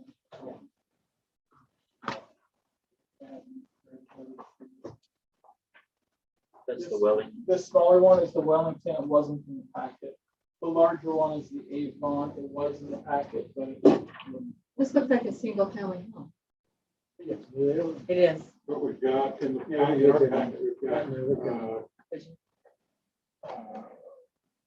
we've got some condominiums. Confused about what we're looking at here. Right now, the item that we're looking at is the approval of multiple single-family homes, different facades. Initially, this community had, I think it was 5 floor plans. And as she said, each floor plan has 3 different facades. That's for kind of a higher level of product, as well as a different look from the front. So you're not driving that down the community and seeing only 5 homes in front of you. But because of market changes, because of demand, Visionary Homes has a lot of floor plans that fall within the the appearance of this community. So those have been demanded, those have been built. And so we're before you to get approval on them. There are 9 of them. So on this design, the stuff that looks speckly. That's the stucco. Okay. They all have stucco on the sides and the back. So It's the front that changes. Is beadboard and. Well, it depends. For each of these 9 homes, there's the 3 spec levels. There's the traditional, the farmhouse, and the craftsman. All of them have stucco on the 3 sides. The traditional has stone with stucco on the front. The farmhouse has stone with hardy board on the front. And then the craftsman has stone, hardy board, and shake on the front. And there's all sorts of different looks and designs of these products. But in the 9 homes. Different colors as well. Different colors. So there's a lot of variety in this community. As you drive through it, you won't be bored with repetition of appearance. I've got a question and I'm going to direct it at Scarlett. Why are we approving homes? I didn't know we did design standards on homes. Only in one zone, the single or the life cycle residential zone. The planning commission gets involved in that particular zone because of the multifamily design, but the way the code is written, if they're going to do single family detached, then they will live to the same standard as the multifamily. So you get to see those single family detached because they are in that one particular zone. You're correct. Generally, we don't do design standards on single family Just detached. vision areas. Yeah. Okay, so tell us about LCR. We saw it a minute ago and it's a single family residential. LCR has different components to it. It has single family detached. It can have single family attached, like townhomes. It can have condominiums, and it can have apartments. Now, So we're visionary. talking about a mix of these. Yeah, a mix of those. And that's how we handle the mix of things. Mhm. Instead of doing zoning parts of it. Right. We call it an LCR. Right. Instead of a developer that's trying to create this diverse community, instead of them coming in and saying, I would like this piece zone single family high, I would like this piece zone multifamily medium, I would like this piece zone multifamily high. Instead of doing all of that, we put it all together in what we call life cycle residential. There are certain percentages, and I apologize, I didn't bring the ordinance in with me. There are certain percentages that they have to meet as far as the number of single family homes. It has its own setback rules. They have to have a certain amount of open space. They provide amenities. It's a planned community under the guidance of that zone. It has, we have the planned unit development that you've looked at recently, which is different than the life cycle residential. So it goes above and beyond the planned unit development ordinance. It incorporates those 3 different types of, or 4 different types of housing needs. So that's what that zone is. That's why we're just looking at the design. Yes. An individual home. Yes, only in that zone. Thank you very much. Yep. John, what's the square footage on these homes? The square footage varies. I honestly don't know Just the answer to that. approximate. It's about 2,400 And are they slab on grade or do they have basements? slab on grade. There's some that have Because it's kind basements. of wet over there. Yeah, there's some that have basements, but the groundwater does kind of, as you get closer to the creek, it rises. So. All right, great, thank you.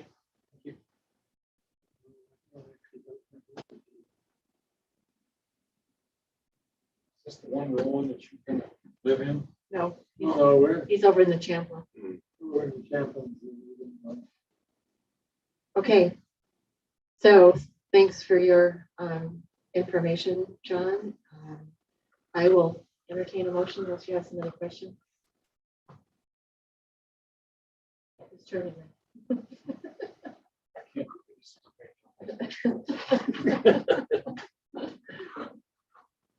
I move that the planning commission approve the revised building elevations and front facades for Vineyard subdivision phases 1, 2, and 3. According to the findings, facts, conclusions of the law and conditions so stated. Okay, we have a motion to approve from Rowan Cecil. I'll second the motion. A second, You're wrong. a second by Michael Fortune. Any discussion? Okay, all in favor? Aye. That's it for administrative actions. We have a couple of discussion items. We have a land use code amendment application. Scarlett, you want to? Thank you, John. Do you have information for us? Mr. Beckett was not able to attend tonight's meeting. He did drop off a statement that he talks about new ADUs are subject to the same ordinances that apply to the principal dwelling unit as far as zoning and setbacks. Existing structures that do not meet that setback requirement may be approved on a conditional basis. Then he also is recommending, he said that the proposed code amendment, given the reference city code for single family homes and duplexes, I recommend that the rear setback for accessory dwelling units be changed to 5 or 10 feet to be consistent with other city codes.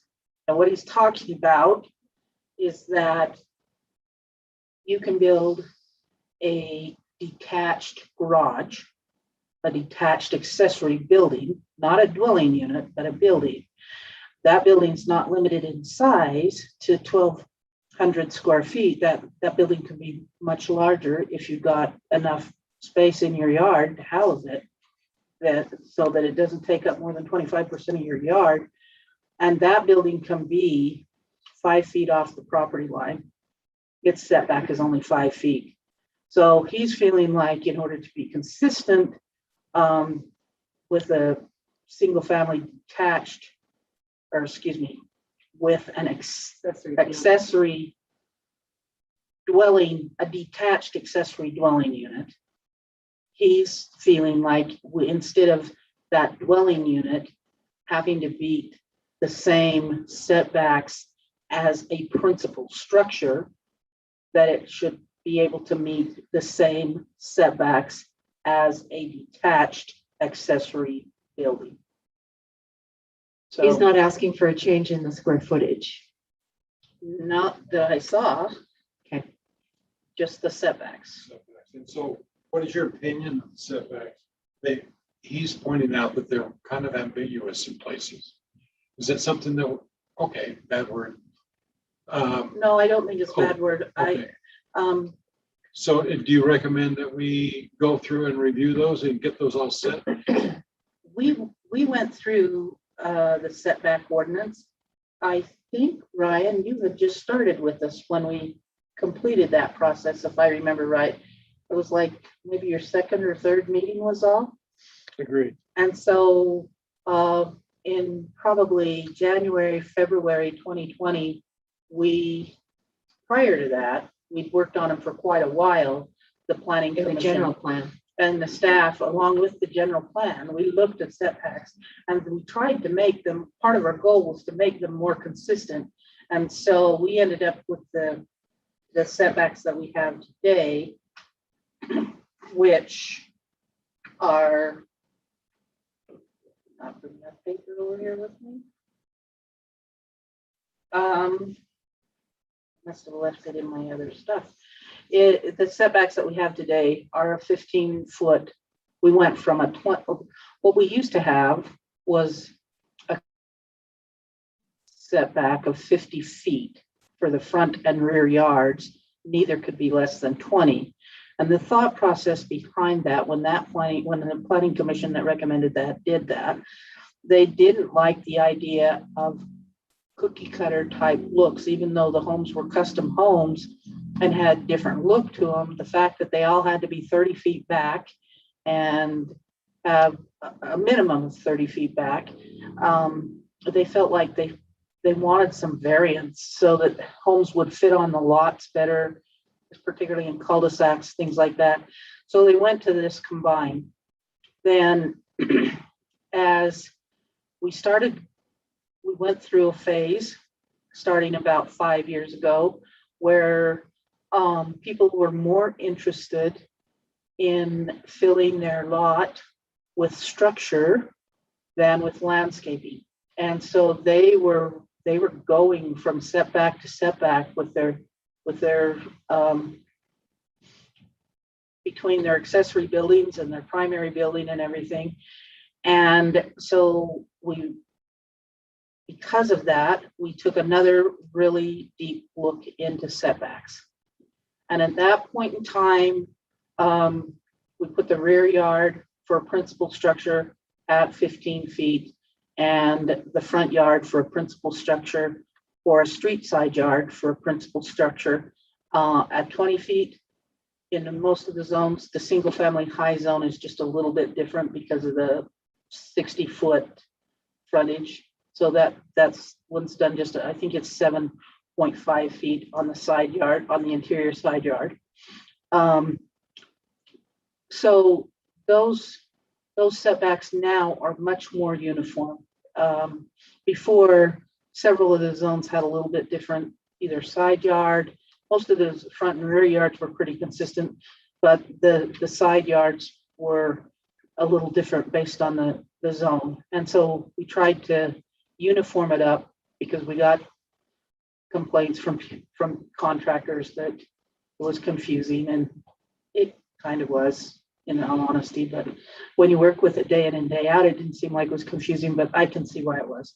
So we went through and we did the change in the setbacks.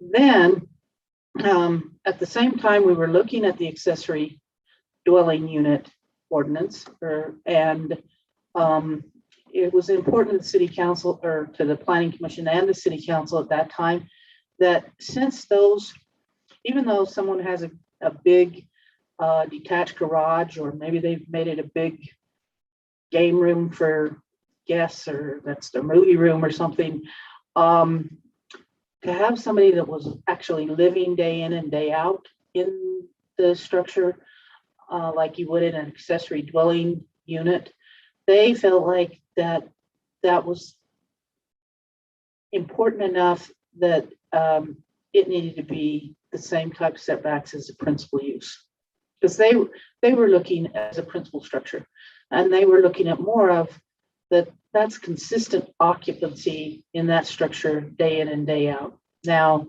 somebody with a detached garage, if that's where they've got their shop or their home business or something, they may be using it day in and day out too, but in a little bit different manner than somebody that's their residence. So that was kind of the thinking as to why a detached accessory dwelling unit should be the same as a principal structure, because the utilization of the unit is the same as a principal structure. Some of the thinking too, if I remember, was we talked about somebody living in a unit that is that close to somebody else's backyard. So that was another thing that we talked about. Some of the thinking. Now, we do allow, this is where the inconsistency kind of comes in. If somebody has an existing, one of those great big nice existing detached buildings, and they want to convert that building to an accessory dwelling unit, if they're converting it, they can't exceed the 1,200 square feet of the accessory dwelling unit, but they can convert that. If that building was built under the zoning at the time, and it was 5 feet, 5 feet. If it's a compliant for a detached building and they want to convert it to an accessory building, it could go through the conditional use process and receive a change and be allowed to do that. To make it a home. Yeah, not the whole, depends on the size of the building. It wouldn't, if it was a bigger building than 1,200 square feet, only a certain portion, only no more than 1,200 square feet could be designated for the living space. So, and we do have one, but that particular building actually met all the side yard, rear yards of a principal structure, because at the time they built it, I think they actually thought maybe they would build a secondary residential structure, which is allowed in a few of our larger zones. But then they decided to make it kind of more of a game room type thing for a while.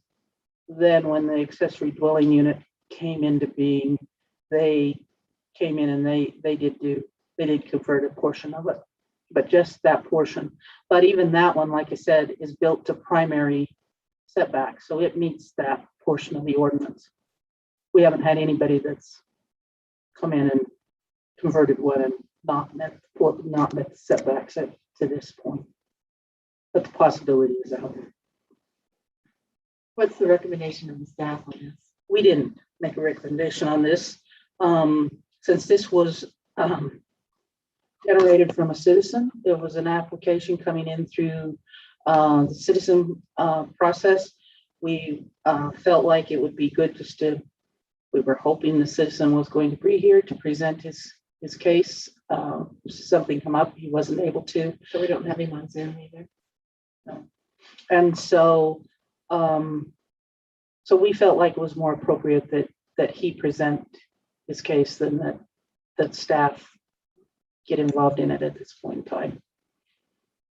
Okay, I'd like to, it's good that this is brought to our attention, but can we, Mayor, would you approach the podium? You mind if I comment? So, this part of the code was passed by the city council in February of 2019, so it was the previous council. We spent a lot of time on it. It was kind of an iterative process. And so we took each subsection and we looked at each one and said, The setback code. setback. Is what No, you're no, talking not setback. I'm just talking about accessory dwelling. Okay. And so we just said, which is more restrictive, which is less restrictive, which is in between. And so we went through that whole process. There's one sentence at the very end that I wrote, and I'll read it to you. It's I thought it was pretty important. Report to the council. This is Title 10. It's Chapter 13 is the accessory dwelling units. So this is Section 16 here.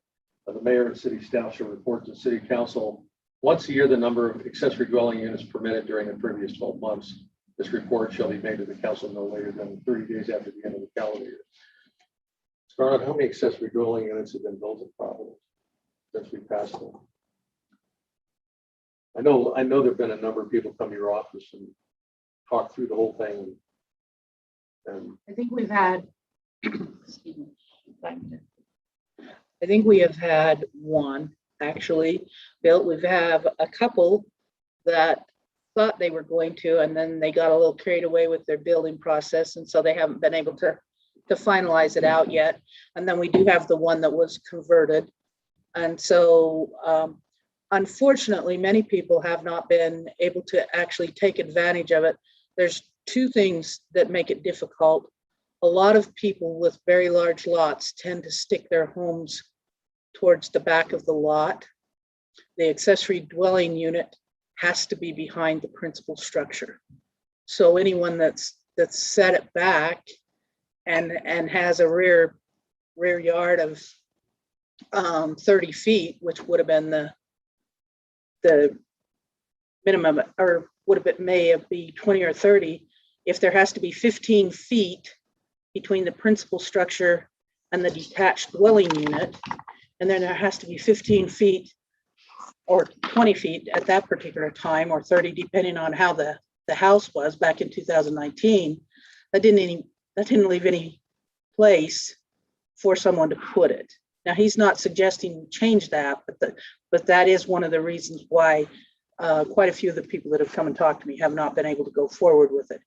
The other reason is too, when people do try and go forward with it, if they can put it in the backyard, oftentimes we're talking about that same size backyard, even if the house is built up to the front, only 20 feet off.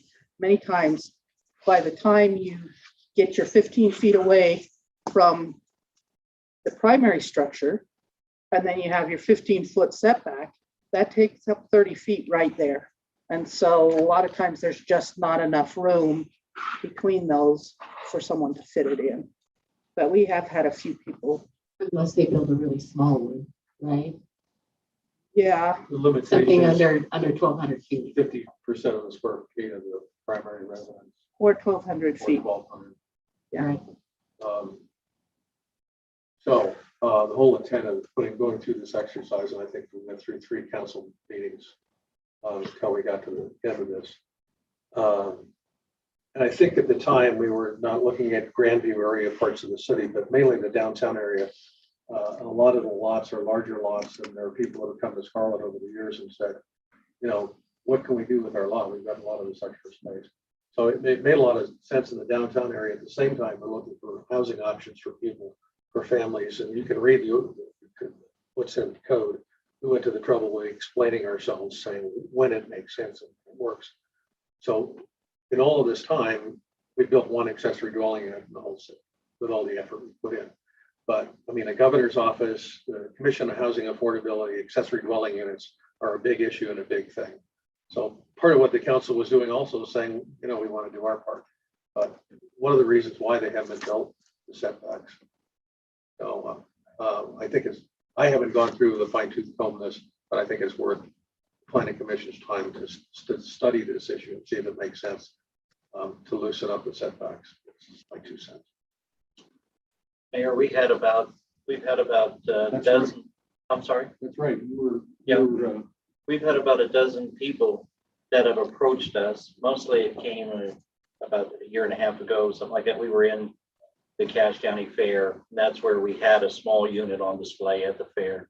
And we've had, like I said, about a dozen people Approached us as in your building company? Yeah, Or yeah. your construction company? right for those things.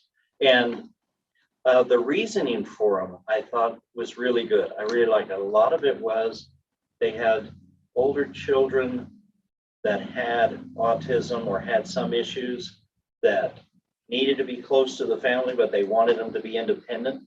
So I thought the need there, and it was majority of it was for those, or it was that the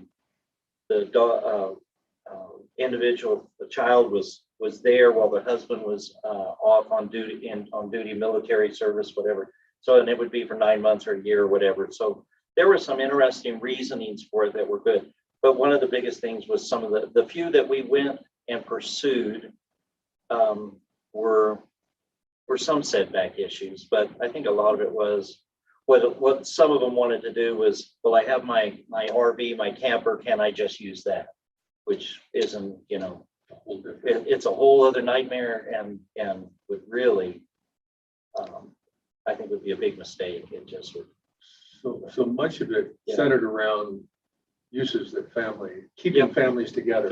So that the folks could have, they've got a married couple, and if they're in a market like we're in right now, the housing market, right? And the kids can't afford a down payment. You know, they could live in the accessory dwelling unit. They get a married couple while they're going to school or establishing themselves, or mom and dad could move in that back room, and the kids are, you know, kids are having kids, and their family is growing, and so it kept families together. What did it do for the city? We didn't have to add infrastructure. We didn't have to add water, sewer, anything else. Didn't have to add streets. So it's a win-win, added to the value, added to the property tax base. So there's a long list of reasons. Somebody could rent either the front or the back, but what we wrote in our code is the owner has to live on the property. So they could rent the house in front, or they could rent the accessory dwelling unit in front. They gave a lot of flexibility and a lot of options. That was the big thing where they were used down in the Salt Lake area, was it allowed for younger families to purchase a place where it was a young couple, they could live in the ADU and rent the house. And then as their family grew, they could switch it, be into the house and rent the ADU, but it gave them a way to have additional income to be able to afford that property. Seemed to be what's been accomplished the most down there. Sure. Yes. Since this is an application from a resident, I would propose to the planning commission that it be tabled until the resident actually makes the opportunity to attend. Now, not if you want to take up the issue and have it as the chair certainly could add an agenda item to have a discussion. But where this one is, we probably want to. We want to hear from him. What he's proposing. Right. Anyway, it's just Thank you. recognition.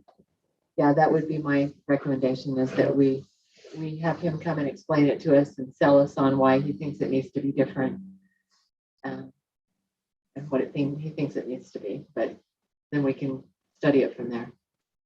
I know we've hashed this out with when Robert James was chairman, when Gary Sontag was chairman, when I was chairman.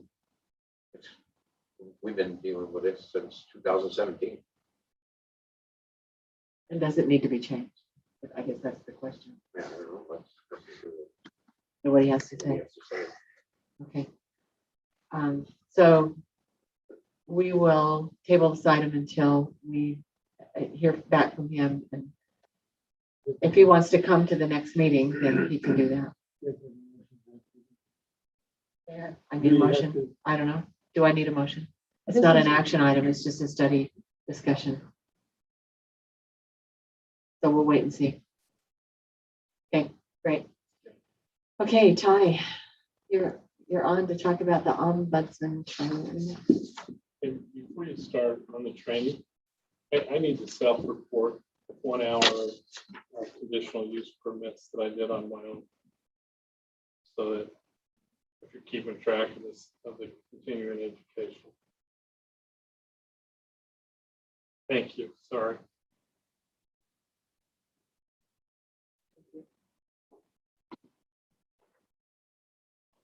All right, I just follow up with their office and got in contact with Jordan Cullimore, the lead attorney who actually does these training.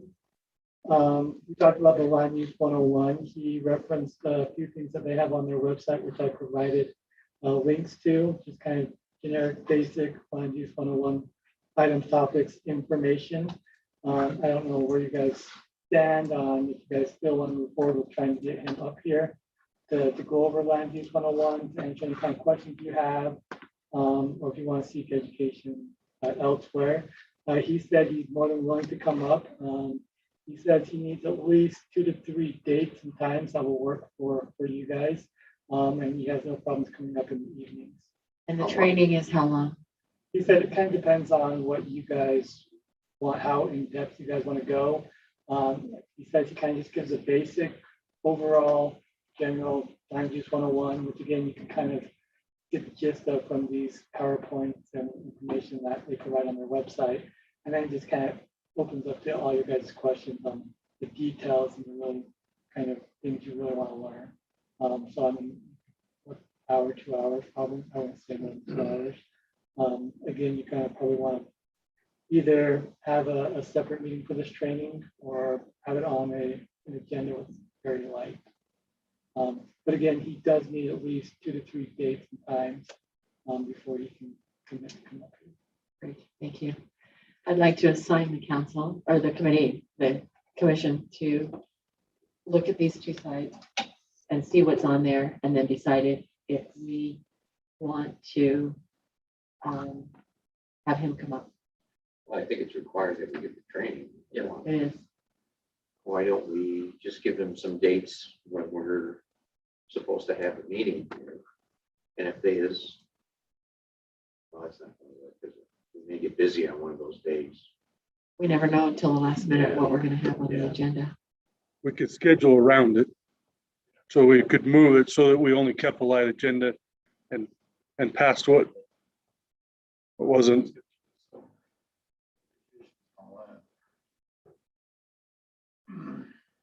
Let's see if we can look at some dates in September, maybe.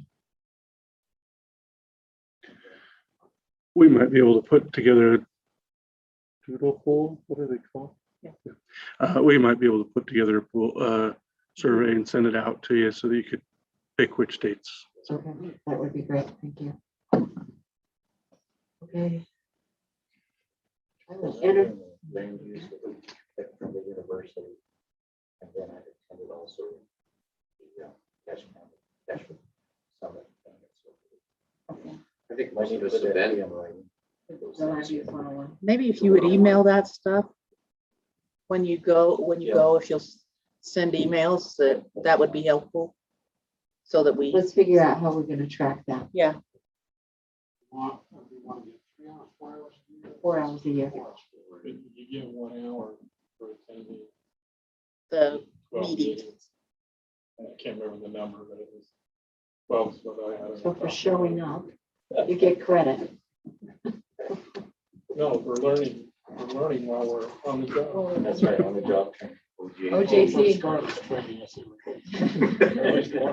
Okay, so staff is gonna send us some dates in September, We can work on that. September, October We'll timeframe. work with your schedule, of course, and Okay. he's very open, sounds like, so. So rather than picking another date, we want to do it on a night that we're supposed to be. Is that what you're? That's what I. Okay. Again, he wants a few dates, so I understand. We could do both, planning commission meetings in September. Oh, yeah, that's And the true. first You one in could call October. him up or find if he's a BYU fan or a University of Utah fan and have it on the week that game is, so you can come up and just stay over. Yes, but it's Wednesday that he'd have to stay for a couple of days. Now, we used to have meetings twice a month. Could we shoot for 2 days a month for this training? One of those two, yeah, the One of first, those two, or maybe right. both? the second or fourth. How about both? We could give it to him and see what his availability Okay. is. You know, if we needed more time than 4 hours or whatever. Okay. So we'll wait to hear back and get that set up. Thank you. But we're looking September time-ish. September, October. September, October. Maybe November. Okay. Merry Christmas. Let me see when I have relatives coming. Yes, you know, that, the in-law days particularly, that's part of this budget. Boosting office to do that. Yeah. It's legislature's budget. All right. I'll entertain a motion Before we to. go, a meeting I went to, they talked quite a bit about the NIMBYs, which we had here in Nibbies are not in my backyard. my backyard. And planning commission should in essence ignore the NIMBYs and do what's needed to increase our smaller footprint. They were really on that. It was the developer. Was it the developers or was it the city that was? It's probably the state. Is it the state? The state is on. Yeah. This is the meeting I went to, we had the lieutenant governor. Overall, and you've also heard them use the term in those training sessions, Oh, man. public clamor. They use it. And they said ignore public clamor. We have an obligation to entertain the public, listen to what they have to say. If they bring up relevant issues, it doesn't mean we have to accept them, but we are obligated to look into them and ask the staff to look into them or ask for professional advice, city attorney or whatever. So we ask the public's input so that we can be advised of things that we as a planning commission or city council may not be aware of and should be obligated to look into. But public clamor is all emotion, and that's how they label it. That happened a lot tonight. It was pretty mild, Brian, from Yeah. my Oh, past yeah. 8 years of. It was, but it was public. And I mean, this was, to me, in my experience, these people were, they're polite, they're pretty acceptable. We've had deputies standing here in some council meetings in the past. So. Anyway, I wanted to pass that on, that they really were hammering about that. We need to do the things that need to be done. Spite of what the Well, I do think some of their comments are productive and it jogs our memory and They're to bring up productive and something valid. with the staff and they're valid. Yeah. But yeah, I mean, it's just like saying I've lived here for so many years and this is what used to be around and I used to enjoy the view. The city has no obligation to maintain somebody's view because they bought the property and the house they lived in 35 years ago. So, I mean, if we have, Providence would be 200-300 people. When I was a boy 85 years ago. What? When I was a boy 85 years ago, and I heard this story. That was I heard Roland's this story. No, I heard You this can't story. say that, but I can't say that. This water was clear, So, and I want it to be clear again. so I'll give you an example. When we were looking at life cycle, simultaneously in two places. And that was above Grandview. That's the Providence Highlands LLC. They want to do life cycle up there. And we also are considering life cycle on the Visionary Homes development, which is now being built just north of Spring Creek Parkway. Two totally different outcomes. Just as much emotion in both of them. One of them unanimously, the council said no. The other one unanimously, the council said yes. And there was a vast difference. And we spent a lot of time quizzing the developer and their plans and all that. One had his act together. It really did a good job of his homework. The other one, we just looked at it and we asked questions of him and it's kind of, So we just said, no, it didn't make sense. It didn't work. Mayor, is that still on a referendum? Is that coming up Yes. for a vote? Yeah. So on the November ballot, the referendum will be on it. And we're not sure the wording, although I submitted some suggested wordings to Ryan, and I assume you sent that off to Chad of that referendum. And I tried to make it as crystal clear because sometimes referendums can be written so they're There's double negatives, and then they people can don't be understand. confusing as to if I vote yes, what am I voting for or voting against? So I don't know where that's at. Did that go down to our city attorney? But forward it to the city attorney. So it was 2019, March 2019. The council, let me go back and go into some. The visionary development was 3 parcels. One of those parcels is in our future annexation plan. So we could bring that up in front of the council for considering a petition for annexation and zone assignment. So the council did that. So we approved the one zone that's 17.5 acres. The other 2 parcels were about 22, 23 acres, and they were not in our future annexation plan. So it was another different step. So the other 2 parcels went through the process of being added to our future annexation plan. Then it came before the council with a petition, annexed into the city, assigned the zone. Council passed that unanimously. By Friday that week, we had a petition from some residents who wanted to go out and gather signatures for a referendum. That they qualified for the ballot. Now, what state code said is if it's after January 30th. So they annexed and assigned the zone of life cycle, right? Right. Okay. So it didn't get annexed. It's in limbo right now. Now, they did acquire the property, but it's in the county right now. So the state code says if it's a municipal election year, which it was 2 years ago, and it's after January 30th, then it's the next municipal election year, which is this year. And then the sentence that follows it says, however, if the council votes for an emergency election, special election, then the council can do that. The last council said, no, we're not going to do that. This council last year, the current one, said no also, just let it go on the ballot. And so we could have just asked the county to add it to the ballot, just print it on the ballot. They said no.